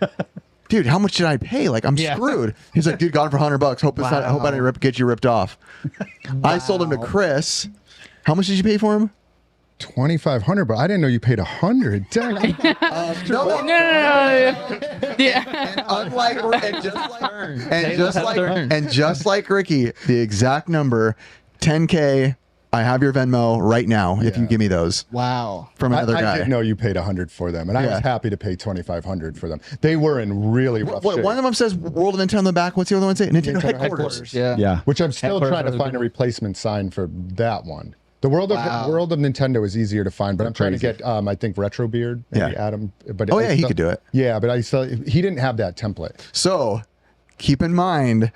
The profit me and Ricky together lost off you. that's a 5,000, that's like $7,000 we could have made. Just keep that in mind. With Wait. No. One thing. No. How much did? That's not the same. Wait. No. Let me see. Way more. Let me see. Okay, so it was 2,500 for that sign and 2,500 or for your sign, so it's 5K. 15. And then But 20. also 5K of profit, mind you. No. I don't know. 5K of profit, man. But- Don't forget that. But they're each worth 10. So Correct. that's No, what I take 15K that on the table. That's what friends are for. Yeah, I know. Bro, that's all. Tails. Oh, Oh, we sold him a tail statue. Yeah. Wow, y'all, What'd you y'all sell me find some tails for? stuff out here. $2,000? we paid. They had to drive pretty far for that. I think, Yeah. we I think I paid $2,000 for it. Yeah. Maybe 25.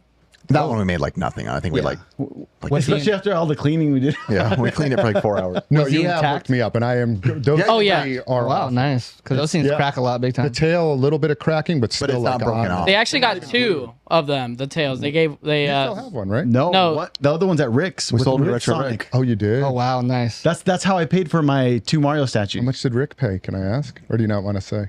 I think around the same. Maybe a little more. I wanted you to hear. Maybe a little more. Yeah, because I had to transport it, so there was a Yeah, little more on that. Oh yeah, you Yeah. drove that to him. The Yeah. Sonic was like people kept reaching out about the Sonic, and I'm like, Rick bought it's that Rick's, too, it's right? Rick's. I can't. Yeah. Yeah, dude. That's crazy. How much for Samson? It'll never leave. I have a CIB one, and then I have one. I think I've told you that has like the cut cover on it. Oh, so got it's it, like got the. And you'd obviously rather sell the cut one. I love this is just like but if you pointing want out the things we've color- sold Chris at a low. deal. That's not far. little Samson out of Chris. Power Blade 2 as well, would you? I do not. I do not. Did Ryan probably does. I do were there not. any like other crazy like pretty much one of Yeah. 100 or one of whatever it is grails? He's not showing a thing yet, right? No, that'll be I know end. there's a piece that, oh my God, I'm not an Xbox guy, but when I seen this piece come available from Canada, because there's only 3 of them in the world. One lives at, is it 343 Studios that do Halo? Yeah, 343. And then Microsoft Museum, the other one lived in Microsoft Canada. And Josh from SideQuest Games, when it came up, he put PM'd or whatever, and I was like, okay, I respect the guy. Like I'm not a backdoor kind of guy. If I miss out on it, I miss out on it. Yeah. And I was super sad not to get this piece because it looks so special. It's basically like, I don't know, like a 6-foot high Master Chief just helmet, just a face. Ooh, the helmet? Oh my Yeah, I've goodness. seen that. It's absolutely beautiful. And 6-foot helmet? Yeah. Yeah. yeah, it sits on a I'll stand. show you. It's on his Instagram. Yeah. It's gnarly It's looking. crazy big, and I have it. I moved my office out on behind one of my cases because my store's big enough to have my office out there, and so I have Master Chief like right next to my desk, like my little desk piece, and he's just 6 foot high, looking out over people, and I get so many compliments on it. But Josh got it at an unbelievable price, and I paid up for it. Like I don't mind saying the price. I paid 7,000 cash and 7,000 trade. I wanted it that bad, so I paid 14K for this. What'd he But pay? when it was first up, I want to say it was 1,000 or 2 or maybe less. But he got it first, and that's how it is. That's how it works. And store right off again, and the piece is freaking special. And Dang. I got the 1 of 1 Mario, the 1 of 3, I need that Sega Saturn piece. I think what is did we say? Did we say what the number? Hey, did we say what the number it For was? your shop. Yeah. Out of it, it was like 1 of 10 or 1 of 5. Which one is it? Your Sega Saturn sign that Chris has. Was it numbered? I don't think it was numbered. Well, I don't think it was. from the guy that I talked to said that he apparently was a Sega employee, said that what he knows is only 5 were made. Yeah. Apparently. I like that. So I can get more of the story too because I know Rudy from Retrofix, my friend. Yeah. He's the one that showed me that sign when we were in SoCal, and he pointed out, and he was just because he's the biggest Sega nut too, and he was is. just like, I want this so freaking bad. And then he showed me that. I was like, dude, that is so sexy. It was all lit up It's and like- everything. beautiful. lit And up it was, first try. It's one of my favorite looking signs. I love the KB World and Nintendo because it's just classic and that's beautiful. But how that lights up is like nothing. Oh, the KB World Nintendo with I the love lights? that, yeah. Dude, my Oh, buddy that is just great. recently got one for $50. What? The fiber optics one? Fiber optics, 50 6-footer, recently, like a year ago. I've been offered 2 of them, 11 and 13K, $50. Guess where you got it? Where? Goodwill. No way. $50. Wow, man. First of all, Goodwill's selling like somebody sent it to me. It was like $7,000 for like a Wii setup. Are you kidding me for that? yeah. For a KV? Jeez. Wow. That's That was like a big speaker box. That's or something. amazing that it made it to the Jeez. shelf at Goodwill. Seriously. And that they didn't put that online. Well- somebody messed up. I bet Yeah, you somebody big got time. fired for that. No. Well, they might not even know about it. So they told him it was in there. Comes but the guy bad that was will. selling it too didn't know. He just like That's told the guy insane. when he walked in, my buddy walks in and he like, I don't remember the story exactly, but basically he was like, oh, don't you like video game stuff? Like, I think we have something you might like. We're going to put it out soon. And it was that $50. Oh, Crazy. Wow, what timing. Timing is Seriously. Yeah, everything. timing. Imagine what other stuff came in and he just. I'd be the same way. Like get so excited to Yeah. throw it Oh, back. yeah. I'm out. But there's probably Yeah. like even that was more like stuff. us on old Retro Liberty. I think we called the episode Goodwill Myth Debunked. And it was yeah. like back in the day when everyone's like, there's nothing at Goodwill. And we were like, okay. And I remember we just walked into a Goodwill and just a nice old lady was working at the front, like 70 years old. And I was like, Ricky and I were like, what's in that box over there? And she's like, let me pull it out. And it was just all CIB Mint Genesis games, but all Bangers. the good titles. Wow. CIB Mint, and she's like, oh, $2 each. What do you get? I'm like, sure. This was back in the day on YouTube where I'm like, yeah, $1 lower. You don't care at that time. Nothing beat that feeling. That feeling when you find those pieces for that prices, especially when we didn't have money. Obviously, we're doing better now and we're building up. Yeah. But those first finds like that, it was so special. Yeah, like I found Little Samson for $3. Oh that my was one of my God. first finds. I want to go back and find. Opinions aside, Dennis Kahn, the owner of WADA, I don't know if he Yeah. has on video or pictures, but he found stadium events for a few bucks. Wow. And I think there might be video. Yeah. I think when there's he's a kid, he's a little kid. I think there's video of him talking about it. Whatever you think about WADA, Yeah. put that aside. That's like, what? Yes, that's Stadium. insane. I mean, is that the only person to find stadium events in the wild that we know of? I have a couple stories later, but Some guy messaged me recently and he found one, actually. He said, I found this in a lot from Connecticut. What stadium events go for right now? a loose cart, 15 to 20K. 15 to 20. For like a 6 to 6.5 because they're all being graded now. But I had at one point I had 2 9.4 carts and I got 35K each for those. Oh. But one of the carts was found at a Goodwill. I believe it was in Yeah, I remember Arizona. that. Well, that wasn't too For long ago. $2. He paid $2 Yeah. with 25% off. It was $1.50. Yeah, that was a couple years ago. I remember that. And that's one of That's the insult to add, like a discount. 25% off. those are it the, sat there for Yeah. a week. those are the ones that I feel like can slip through the cracks because it's not a Mario. It's not as a worker sees it and goes sports game Yeah. trash. Madden sealed. Oh. We got it. Oh yeah, that's a grail, About a year dude. ago, we're at a Goodwill. You tell them the story. We're at a Goodwill in Arizona. Me and him, we're just Filming too. yeah, we're filming, In a going through different all the state games. too. Wow. Literally pulled out this Brett Favre 09 Madden. I'm like, We sealed. yeah. I was like, Wow. oh, cool. Who cares about this, right? It was one of the only games there, so I was like, yeah, I'll pick up Yeah. one of the only games. And then he looked, he's like, yo, you know what that is? I'm like, And I was like, hold on, I got to make a few calls. So I call a few people. There's a pink sleeve cover on it that says like breast cancer awareness. Oh. I reach out to a few people and I don't remember who ended up telling me. Riggs. It might Was have it been, Riggs it or was, Riggs? I think it was Riggs, John Riggs, who was like, that's like a $3,000 game, dude. Crazy. And I was like, What's wow. rare about it? The breast cancer version. Special made one. It wasn't just on any shelf. It- It was yep. for an event. It was or like for an something. event, like go like a running event or pretty something. much just the sleeve. That's so cool. He got offered like $1,000 immediately from somebody, but he still has. Oh, it's coming back. Hopefully it gets here soon. Oh, yeah. We sent it off to get graded. Oh, sick. So you still had it. Yeah. Let's go. That's awesome. What about you, Chris? What are some of like the grails of grails? I mean, you're wearing one right now. One time I screwed yeah. over Riff and Ricky. For a couple of my girls.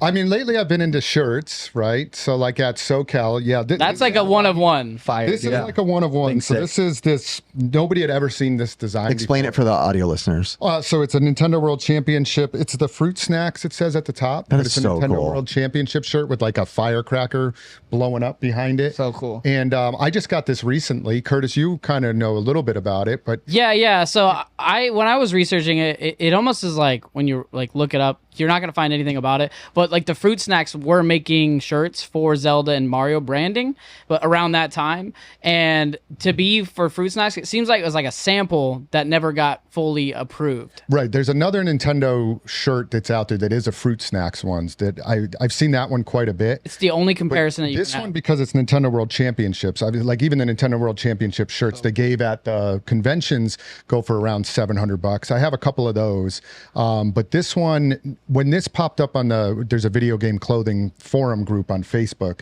and this was maybe like 3 weeks ago, and nobody had ever seen this shirt before. And long story short, there was a couple bigger name guys, collectors that were going after this. It was like all of us. Yeah, and there was kind of like a dispute on there between some people, and I kind of just silently messaged the guy. And I he's had like, offered, I yeah. listened to the podcast. He said his name was Brian. It's probably okay to say. He actually asked me to. He's like, you should talk about it on there. He also said you have to wear it on the podcast. Could you wear it too? So here I am.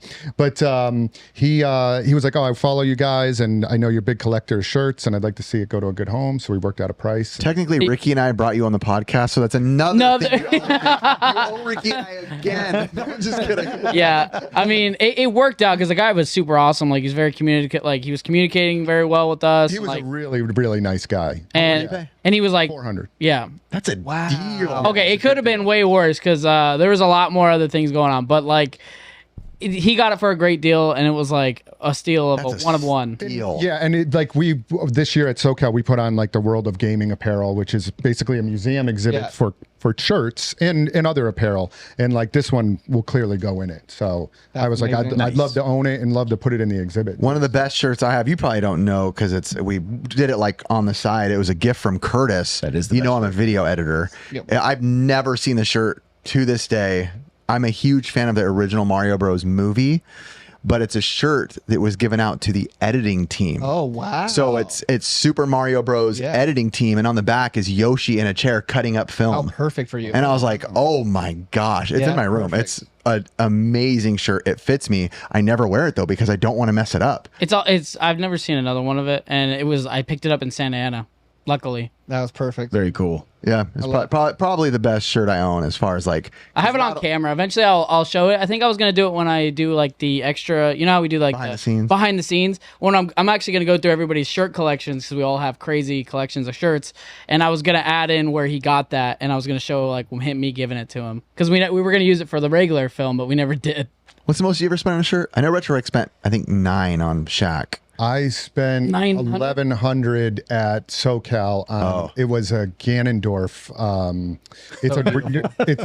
He wore it yesterday. I was wearing it yesterday. It is Ganondorf, like the original Zelda Ganondorf on the front. It was actually the image that was taken from like the Repair like brochure for NES. Cool. And so it's such an awesome graphic, and it says Repair, Nintendo Repair on the back. Really? Yeah, it's special. But Johnny Collects, who helped put on World of Gaming, he's a big shirt aficionado. He's probably like the top of all of them almost. For sure, and he's such a good dude. And he had 2 of them.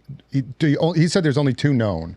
And he had one in really good condition. The one that I bought was like repaired. It had a little bit of holes. It was filthy brown too. And I've never had to OxyClean a shirt 3 times. Dang. But it's like beautiful now. Like I was wearing it yesterday. It looks gorgeous. I love that it has character on there, like the Repair, and it has it does feels have like some it should character. look like that almost. Yeah, Like, somebody so- wore the heck out of this. Yeah. That's awesome. It's a great piece. So 1,100. Nice. Ricky, what would you say is more rare, your employee bronze statues or your Mario statues? I can tell you. Probably the bronze, the little statues, because there's only so many employees, and I know the other statues. There was like, I think I saw like an article on it. It's like 300 of them exist. 400 exactly. 400, yeah. But the bronze statues, you had to be an employee over in Seattle to get them. So it's kind of. Plus, I've even I've seen sold comps recently for both, and I would say your bronze ones are now like they've shot up. Yeah, they weren't that much like They last were like year. 1,600 last year. Now Yeah, they're they like weren't- 7,500 bucks. Yeah, we're like, So- what the heck happened? How many do you have? Two. Two. He's got. Don't look at me like that, Chris. I'm not selling. He's like, how much you get him for? Right, Chris. You already got two Look things at for one for Ryan, one for me. That's There we go. Okay, I see that. I mean, But also you like, guys offering Ricky? We got to talk. I mean, hey, that might be worth Always it. trying to make Ricky money, and he gets mad at me later. I mean, that, But I'm always grateful because he's always looking out, like always looking out for me. Even when I sold that, I was like, I just mess. What is your biggest like grail that you have, Ricky? Obviously, you have a really good collection. Like, what is the number one thing? let's just go down the list. M82, Mario We got statues, M82. Let's Yeah. go. play choice now. My favorite right now is probably the M82 and the Play Choice. That's the because one you it's- picked up recently, Yeah, right? I can play it. I'm like, it's amazing. And when you turn on that fire. M82, I'm like, I've never heard a Nintendo sound like this. It was So the beautiful. coolest. That button in the middle. And he was doing it on a Commodore TV Yeah. too. Oh, It was so good. Did you know I got him his old Play Choice Yeah, back? he got me my old Play Choice back. Oh wow. So he had a Play Choice years ago, and he gave it to a church, or like sold it to a church for like the youth group, Yeah. which, you know, that we're trying to do something cool for the church. And then like it's been like 10 years, and Ricky's like not regretted it, but Yeah. always been like, man, I wish I could get that Play Choice back. And I always see it when I go to church. I'm like, oh, there it is. It's still working. It's still good. Is it just they just had that one machine? They had one other one too. that one there, and then like a foosball table, and then the high school kids that like had like the tabletop one. Yep. But then I went to lunch with like one of the guys, like I hadn't talked to him in like 10 years. And he's like, hey, we should get lunch sometime, because we ran into each other. I'm like, let's go to lunch. And we were just like talking, and I was like, you by any chance sell that Play Choice? He's like, yeah. I'm like, you want to sell it? And he's like, sure. So I bought it and showed up with Curtis and just drove it to Ricky's house one day. He had no idea, and he was just like, You surprised? Oh, yeah, dude, he's it like, was "What the amazing. crap?" Yeah, It was such a good. I was like, oh my gosh, it's the fact that it was my old one. He's like, you got me a Play Choice. I'm like, this is your Play Choice. He's like, what? And we picked that one up together too. Wait, did you say how did you have it and it ended up at the church? How did it Donated end up there? You donated it. But kind of, yeah. For nothing. We gave it to him for like Yeah. nothing. But yeah, like he helped me go get it. Like we have it in one of the episodes. Like we went to go get it, and it was just sitting with us. Like I love the display on that thing. I never thought I would own a Play Choice. Yeah. Yeah. Like What's crazy, man? Like I was just talking about it with the Mario statue. We're not used to selling something and wanting it back or getting it back and Yeah. that feeling. So it's a different feeling. So It's- I'm so grateful you got that feeling. That's such a dope gift. Dude. That's it was awesome. that was awesome. He hooked me back up a few weeks later on camera. It's in a video coming up. Yeah. oh yeah. Got me some Only- surprise only CIB games NES games. as Oh no, well. I think it already came out. That video did come out. Oh yeah, he it got was. me like a CIB Darkwing Duck and Turtles 3 and all Oh, that stuff. awesome. So, yeah, some any, heavies. do any of you guys have like a regret of like a grail you've sold? Anything? I do have a regret. There was one point, it was weird, as I was like going all over the United States. I went to New York, LA, the guy from Arizona, and two guys from Arizona. Stadium events was the game, like, there was impossible to get and stuff like that. And once I got one cart, all of a sudden people were contacting me. They knew I bought it, and all of a sudden I had 4 carts in a 7-month period, which is crazy. When I got my first one, I got a call like, hey, there's someone in LA that has one for sale. My boy Travis hit me up, and I went down there and I looked at it. I was like, this is so minty. There's not scratches on it or anything. It 9.4. It was the highest graded one at the time. After I brought that home, I showed off a picture. Literally like 2 weeks later, a guy from New York hit me up and was like, hey man, I have one for sale too. Like, you want to get it for like 12K? And I'm like, dude, I'll fly out to you. Yes. I go over to the hotel. I have the video of it. I'm like, this might be cleaner than my 9.4. How is this even possible? And it got 9.4. So I own the 2 highest graded carts in the world at one point.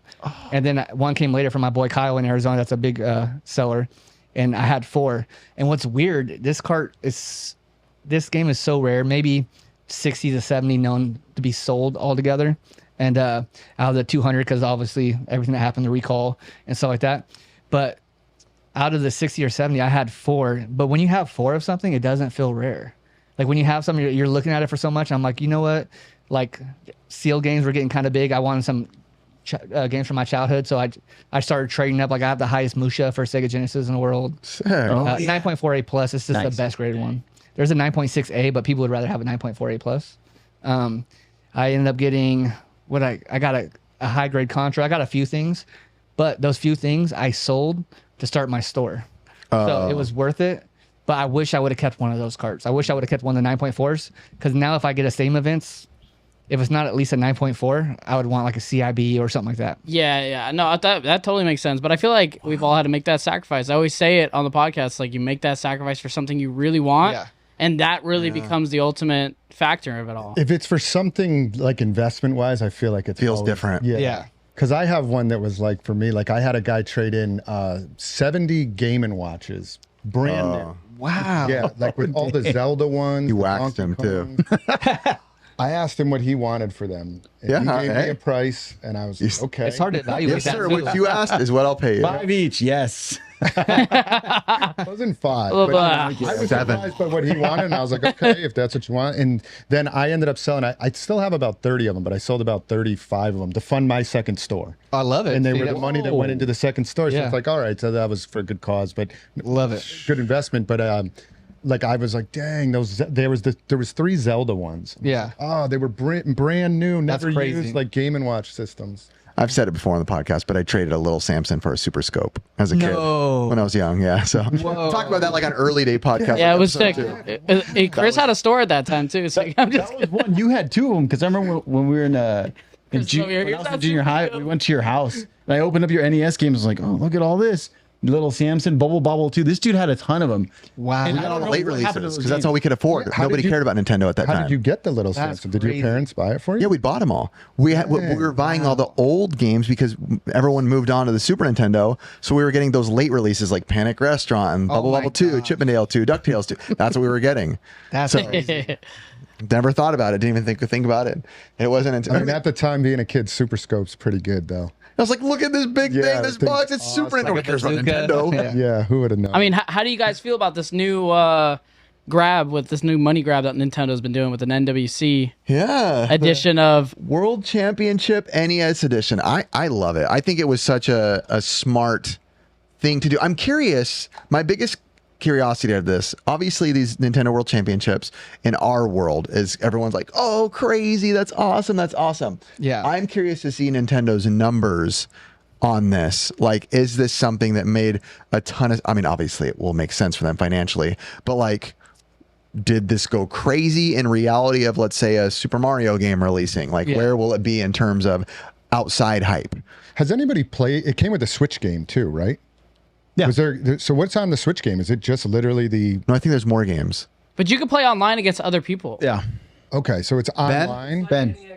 NES Remix, where it's a bunch of like small little task games. It's not like any kind of new game. They've just taken little tidbits from existing games. Is it more than just the original 3?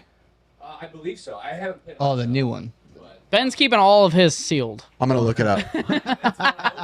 Has, I'm going to look it up. has Nintendo ever released like how they have this cartridge with it? Have they done this since the NES? with I feel any like other- Limited Run has done it, right? Like a couple of times, right? So I don't think that.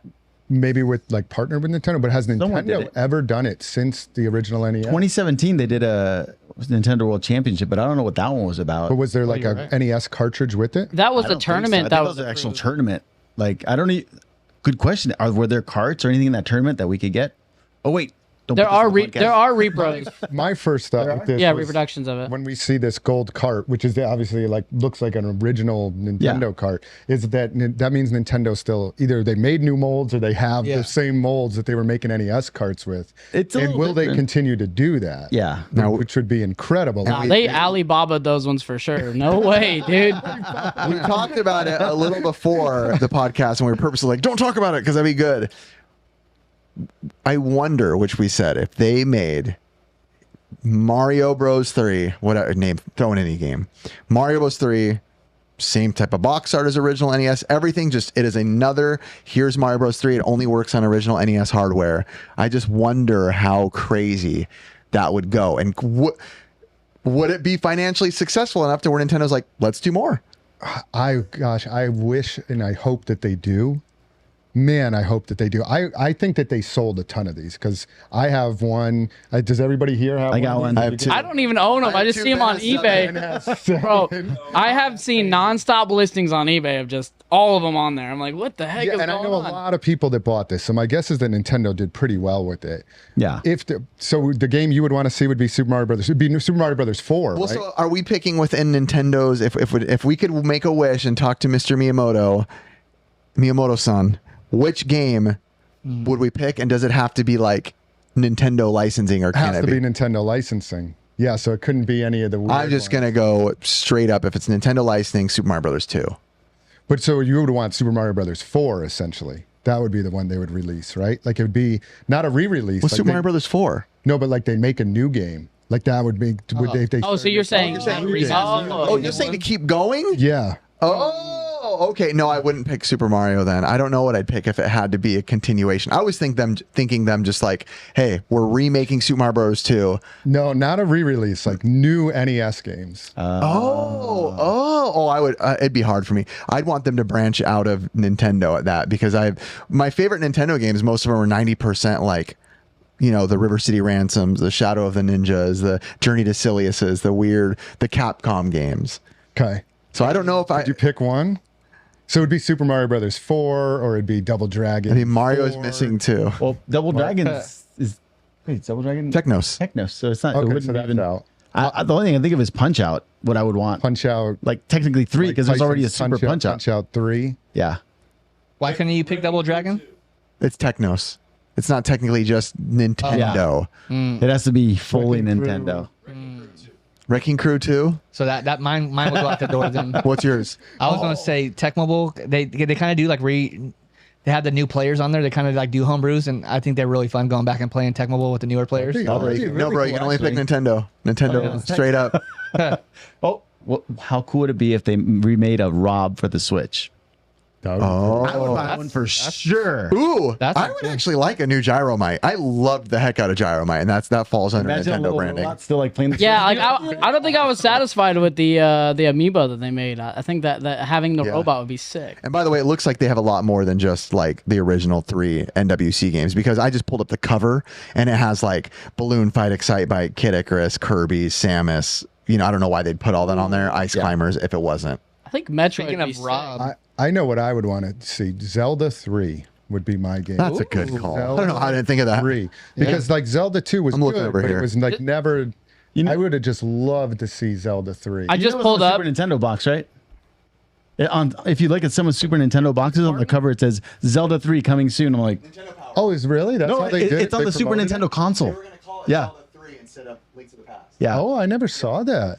Oh, you I would say pick Rob. I think I would pick Bionic Commandos. Oh, that's- Bionic Commando. That's Capcom still. What That's Capcom.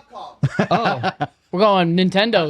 Metroid. Metroid would be a good one. So this Metroid was 2 was on Game Boy, so they'd have to go Metroid 3. I know what I Metroid mean, yeah. 3. Donkey Kong Jr. Math This- too. this was an unlicensed, but this is a press kit from Mega Man That's 10. Hell they Laboratories. did that with 9 and 10. That's Hell Yeah, Laboratories. like that is sick. Yeah. Because Mega Man 9, I think, was actually released. That was like, but somebody else did it. I don't think Nintendo did it, right? Isn't that Mighty Number 9? That's Mega Man 9, isn't it? Mighty. No, Mighty Number 9 is not even you're Mega good. Man. Different thing? Yeah. Okay. I think that's But KJ did Inafune. They did what it just was like that one. Mega but it's Man 9, didn't something come out? Mega Man 9? No? Yes. Yeah. Yes. 9 and 10. But not Mighty Number 9. Yeah. That's totally different. Mighty Number is a completely different game, which was flopped, Mega Man. which was made by the creator of Mega Man, Yeah. but ended up flopping and not being as good as everyone okay, wanted. so it's But the it really wasn't creator. that bad. It was more bad because people thought it'd be a new Mega Man game, but it was really just. Gotcha. So overall, do you think it's good that Nintendo did this? Wait, Ryan was going to say something. Oh, I sorry. feel like it's important for me to say this because it's funny how when you start obtaining these things, you forget about the other things. I don't know if you remember the Nintendo World Championship cart with no label that was found like 6 or 7 years ago, maybe 5, 6 years ago, and Pat the NES Punk. They called it like the Rooster Pepper one because it had no label. That was found in Lodi for $1 in a storage unit. The whole storage unit had trash all over, and this guy was always bidding on units and never won one, and it was just a closed totes. And he ended up winning it for $1. He wasn't a Nintendo guy. He bought it. He found my ad on Craigslist, and I bought it for $10,000.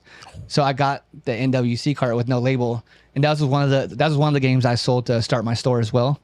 But now that we're on the Nintendo World Championship kick, that I forgot to even mention that. So that was a pretty big one. Do you guys remember that? I remember. Ooh, I didn't even know you owned. I do. Yeah. You And had one and you sold it? Ian was like, what does that say? Rooster pepper? So it was like kind of funny. Yeah. I bought it for 10. I ended up getting like 35 for it or something like that, but it was to start my store. Yeah. And I don't regret anything because my store is what it is now and it brings a lot of happiness. Oh yeah. And, but yeah, that was one of the big ones. For me, I look at those things like the gold cards. Like it's just plastic. To be honest, Hey, you're talking to the wrong group. Yeah. Still just plastic. Still amazing. I would choose a store or a warehouse over a gold card. So there is a gold cart up on Golden right now. Correct. Which is a gold cart with no label on Yep. it. Are you? What's it at? Last I checked, it was 140,000. Whoa. 162 now with buyer's premium. Now, are you going to bid on it? Did you bid on it? I did bid on it, and I took a screenshot because I just wanted to look like I was the highest bidder. But how Golden works, Golden's different than a lot of these other auctions. You can't just last second bid on these things. So if you ever want to bid on something on Golden, you got to make sure your bid, I think before, I don't know if it's the final day or the final hour. So once it goes to that final hour, I believe it is, only the people that have already bid can go after it. So you're automatically out of it at that point. I bid when it was $57,000 and it's $90,000 more now. And I think it's an amazing piece. Whoever gets it, it's going to be great. But for that kind of money, I want to. What do you think it'll close at? Man, I say 400 plus. And when does it close?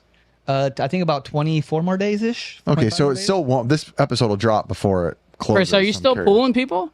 I was trying to pull some investors together. I was willing to put in some money. I'm sure Ryan would go in on it. You were in for a grand. No, I put it more than that. That was my making you feel dumb. Look, So you think 400? I was going to guess maybe it closes at like 240, 250-ish, but it's already up to 162-ish. Yeah, this is. And it is, in my, probably most people's opinions, like the grail of grails. Like there's only, Ben, you're our expert NWC guy. Yeah. How many? 13, right? So Talk loud because you have no mic. got it. So they officially made 26 of them. Okay, and it's important to know that the gold card actually wasn't a part of the contest. It was a Nintendo Power like contest where the grand prize winner of like mailing in something to The satellite. Power. It was the satellite, right? I don't know about that part. I think that's how it was. It was the Nintendo, that satellite, that 4-player thing. Mm-hmm. I think you mailed in something with that, and only a handful of people got it. Yeah, so the grand prize I think. winner of Could be that, wrong.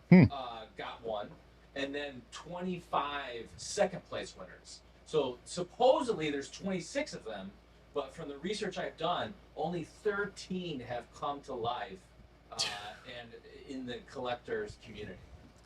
So that's half. That's only man, half. I feel like I only talk downs because like I'm never gonna be able to afford it, and it's awesome because I even valued it. I said it's probably gonna go for $550 is what I had it at in my head. 550. Yeah, but I would rather own a backyard someday. So, but this one has no label on it. Like, so if we're saying this one goes for 400, 550, then what would you give the value of one that has a label? Well, $700. there's been one on over eBay, right? Over $1 million. Like there's people that say they won't sell it for less than $1 million.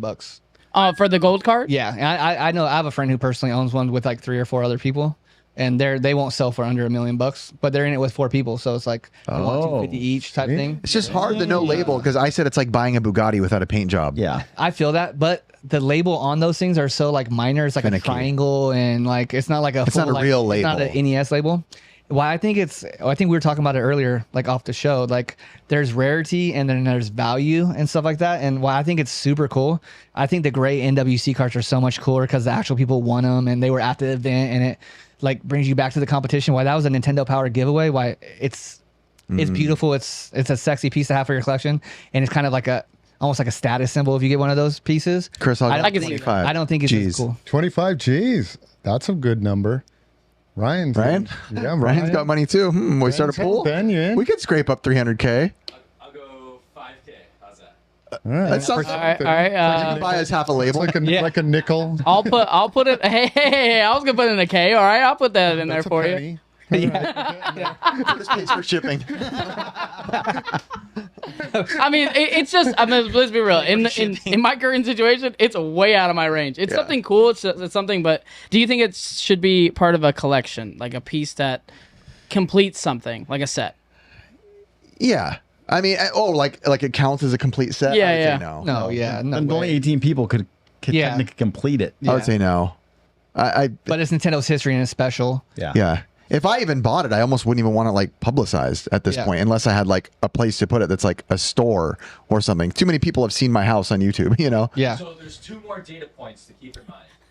I was not ready for you, Ben. The same exact gold cart sold 10 years ago for $100K on eBay. That cart. That exact cart. Oh, it was that exact one. Yes. It was that one. Yes. So there hasn't been one with a label like really ever tracked. Nobody. So the other data point that's important that I just learned today, there was a private sale earlier in this year, 2024, and it went for $350,000. Oh, I didn't know. What was Okay. the So what there's was a the grade comp. on it? Was it graded? I don't know if it was graded, and I don't know if that's on price charting. Wow. I just kind of heard that through. So get the Greg Games, you know that YouTuber? Yep. He's kind of like the definitive resource of information on this. So I watch a couple of his recent videos and he talks about that. So in like comics, right? Like Superman is like the Grail, right? First Action. appearance of Superman, action comics, right? In sports, probably Babe Ruth rookie. I don't know. Pokemon is the first base set. Shadowless Charizard. Yeah. Would you guys agree that like this is the Grail of Grails for NES? Not for me, because it's not part of the licensed set. No? I think it's one of the grail collectibles of Nintendo and just video game history, yeah. But it's not the licensed set, so... I feel like it's like a rarity of an oddity. To be fair, isn't there like one Nintendo Campus Challenge? Yeah. That's rarer than that, for sure. So I guess not rarity. I guess I'd go off of value. Like those would be the most value. Do you think this is the most valuable? Yeah, I would say it's probably the most valuable, for sure. Most valuable. I mean, no, because if you find a first print Matt Mario in a high grade, it's going to go way more than the gold card. Which one? Like a first print Mario 1. Oh, you think so? With, Like like, a the- sealed. It already has, right? The 9.4 A plus that's out there. I think it went for 550. What was it? It was something crazy graded This high. is before the whole spike, though. So I guarantee those people won't sell it for less than a couple $1 million. That's a good one. Yeah, that's first Mario, which is That's insane. iconic and it's as not it gets, and it's not sealed, and it's the sealed. It's first just a print. sticker that seals it together. So if you had those two at auction, gold cart with label in that one, Give me the Mario all day. you think the Mario would All go day. higher? It might. Yeah. It Yeah. might go I higher. think it than would. that. Yeah. You might Also, be I right. always say sometimes when people ask questions like, do you think that's the Grail? My brain always says the Grail is the thing we don't even know exists yet. I like that. I think Until Miyamoto rolls over and goes, by the way, here's a pregame I worked on called Mr. M, and it was Mario, and there's one of them, and I have a copy. You know what I mean? Yeah. I always say it's the item we don't know until someone comes out and says, by the way, this exists. Can we do this for game night next time? The NES Switch edition. Oh, yeah, that'd be great. I would love that. I always go to, like, everyone goes for the complete NES set. What game do they all fail on and don't get? Stadium events. Which everyone, they stop at that point. Like Yeah. 99% of Test card, Nintendo for sure. collectors get to that point. You have And one? it has to be a PAL B. I had 4 and I sold them. But you still have one? I wish. That's one of my biggest regrets. They're hard to get, I'm guessing. Yeah. There. Well, they're out there. There's this one guy who always has them at conventions in South Carolina. Siege, right? He has, Oh, yeah. I think 3 of them. Yeah. And 2 are in box. Yeah, I think think- I think remember Aline. Yeah. My friend yeah, Aline, yeah. He's a good dude. Yep. Yeah. But he has them. Yeah. And now if I get one, it has to be a CIB or something crazy Yeah. like that because I already had the 9.4, so it's hard for me to grab a 6 or a 6.5 when I could have just kept my 9.4. But I think to me, for the Nintendo, to me that's the grail piece. Yeah. I mean, this Maybe is I'm biased. in speaking in terms of like just in a macro scale, like this is out of range for most collectors to even think about buying something like this. But it is something great to admire for sure. Oh yeah, I wish I had one. Right? Like sure. Like watching this auction, I'm like, dude, that's like a Rolls Royce I could have had. But and it's not even, if you think about it, it's not even that much. Like I think it's going to keep going It's up because not. if you think comics not. right now, $1 million comics, I'm like, No, yeah. all right. Yeah. I'm like the cart. We should just buy it. I was gonna I'm say down. that, like, if you look at like the Babe Ruth rookie, like Yeah. that goes for millions. Superman goes for millions. Like the video game market is still kind of in Yeah. its infancy as far as collecting. If I'm Like, in, that cart, I don't think it's ever gonna go down in like No. But how- not value, but like people wanting it. Yeah, that's like, true. People are always gonna want that. Yeah. 100%. I wish I could have that cart. It's beautiful. But how you're talking is like that was part of a baseball set. So that would be more like a Babe Ruth jersey, worn jersey, or a Babe Ruth like something True. you did at Very like, an true. Yeah, event sports is type there's so thing. many of them So- too. Yeah.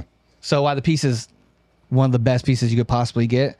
That's how I related to like a game worn jersey. That makes sense. It's not necessarily part of the Nintendo set. Yeah, it you is couldn't open it a up and find it, basically. oddity. Yeah, you couldn't just go in your store and buy it. It's like a Shigeru Miyamoto blown cart. Yeah.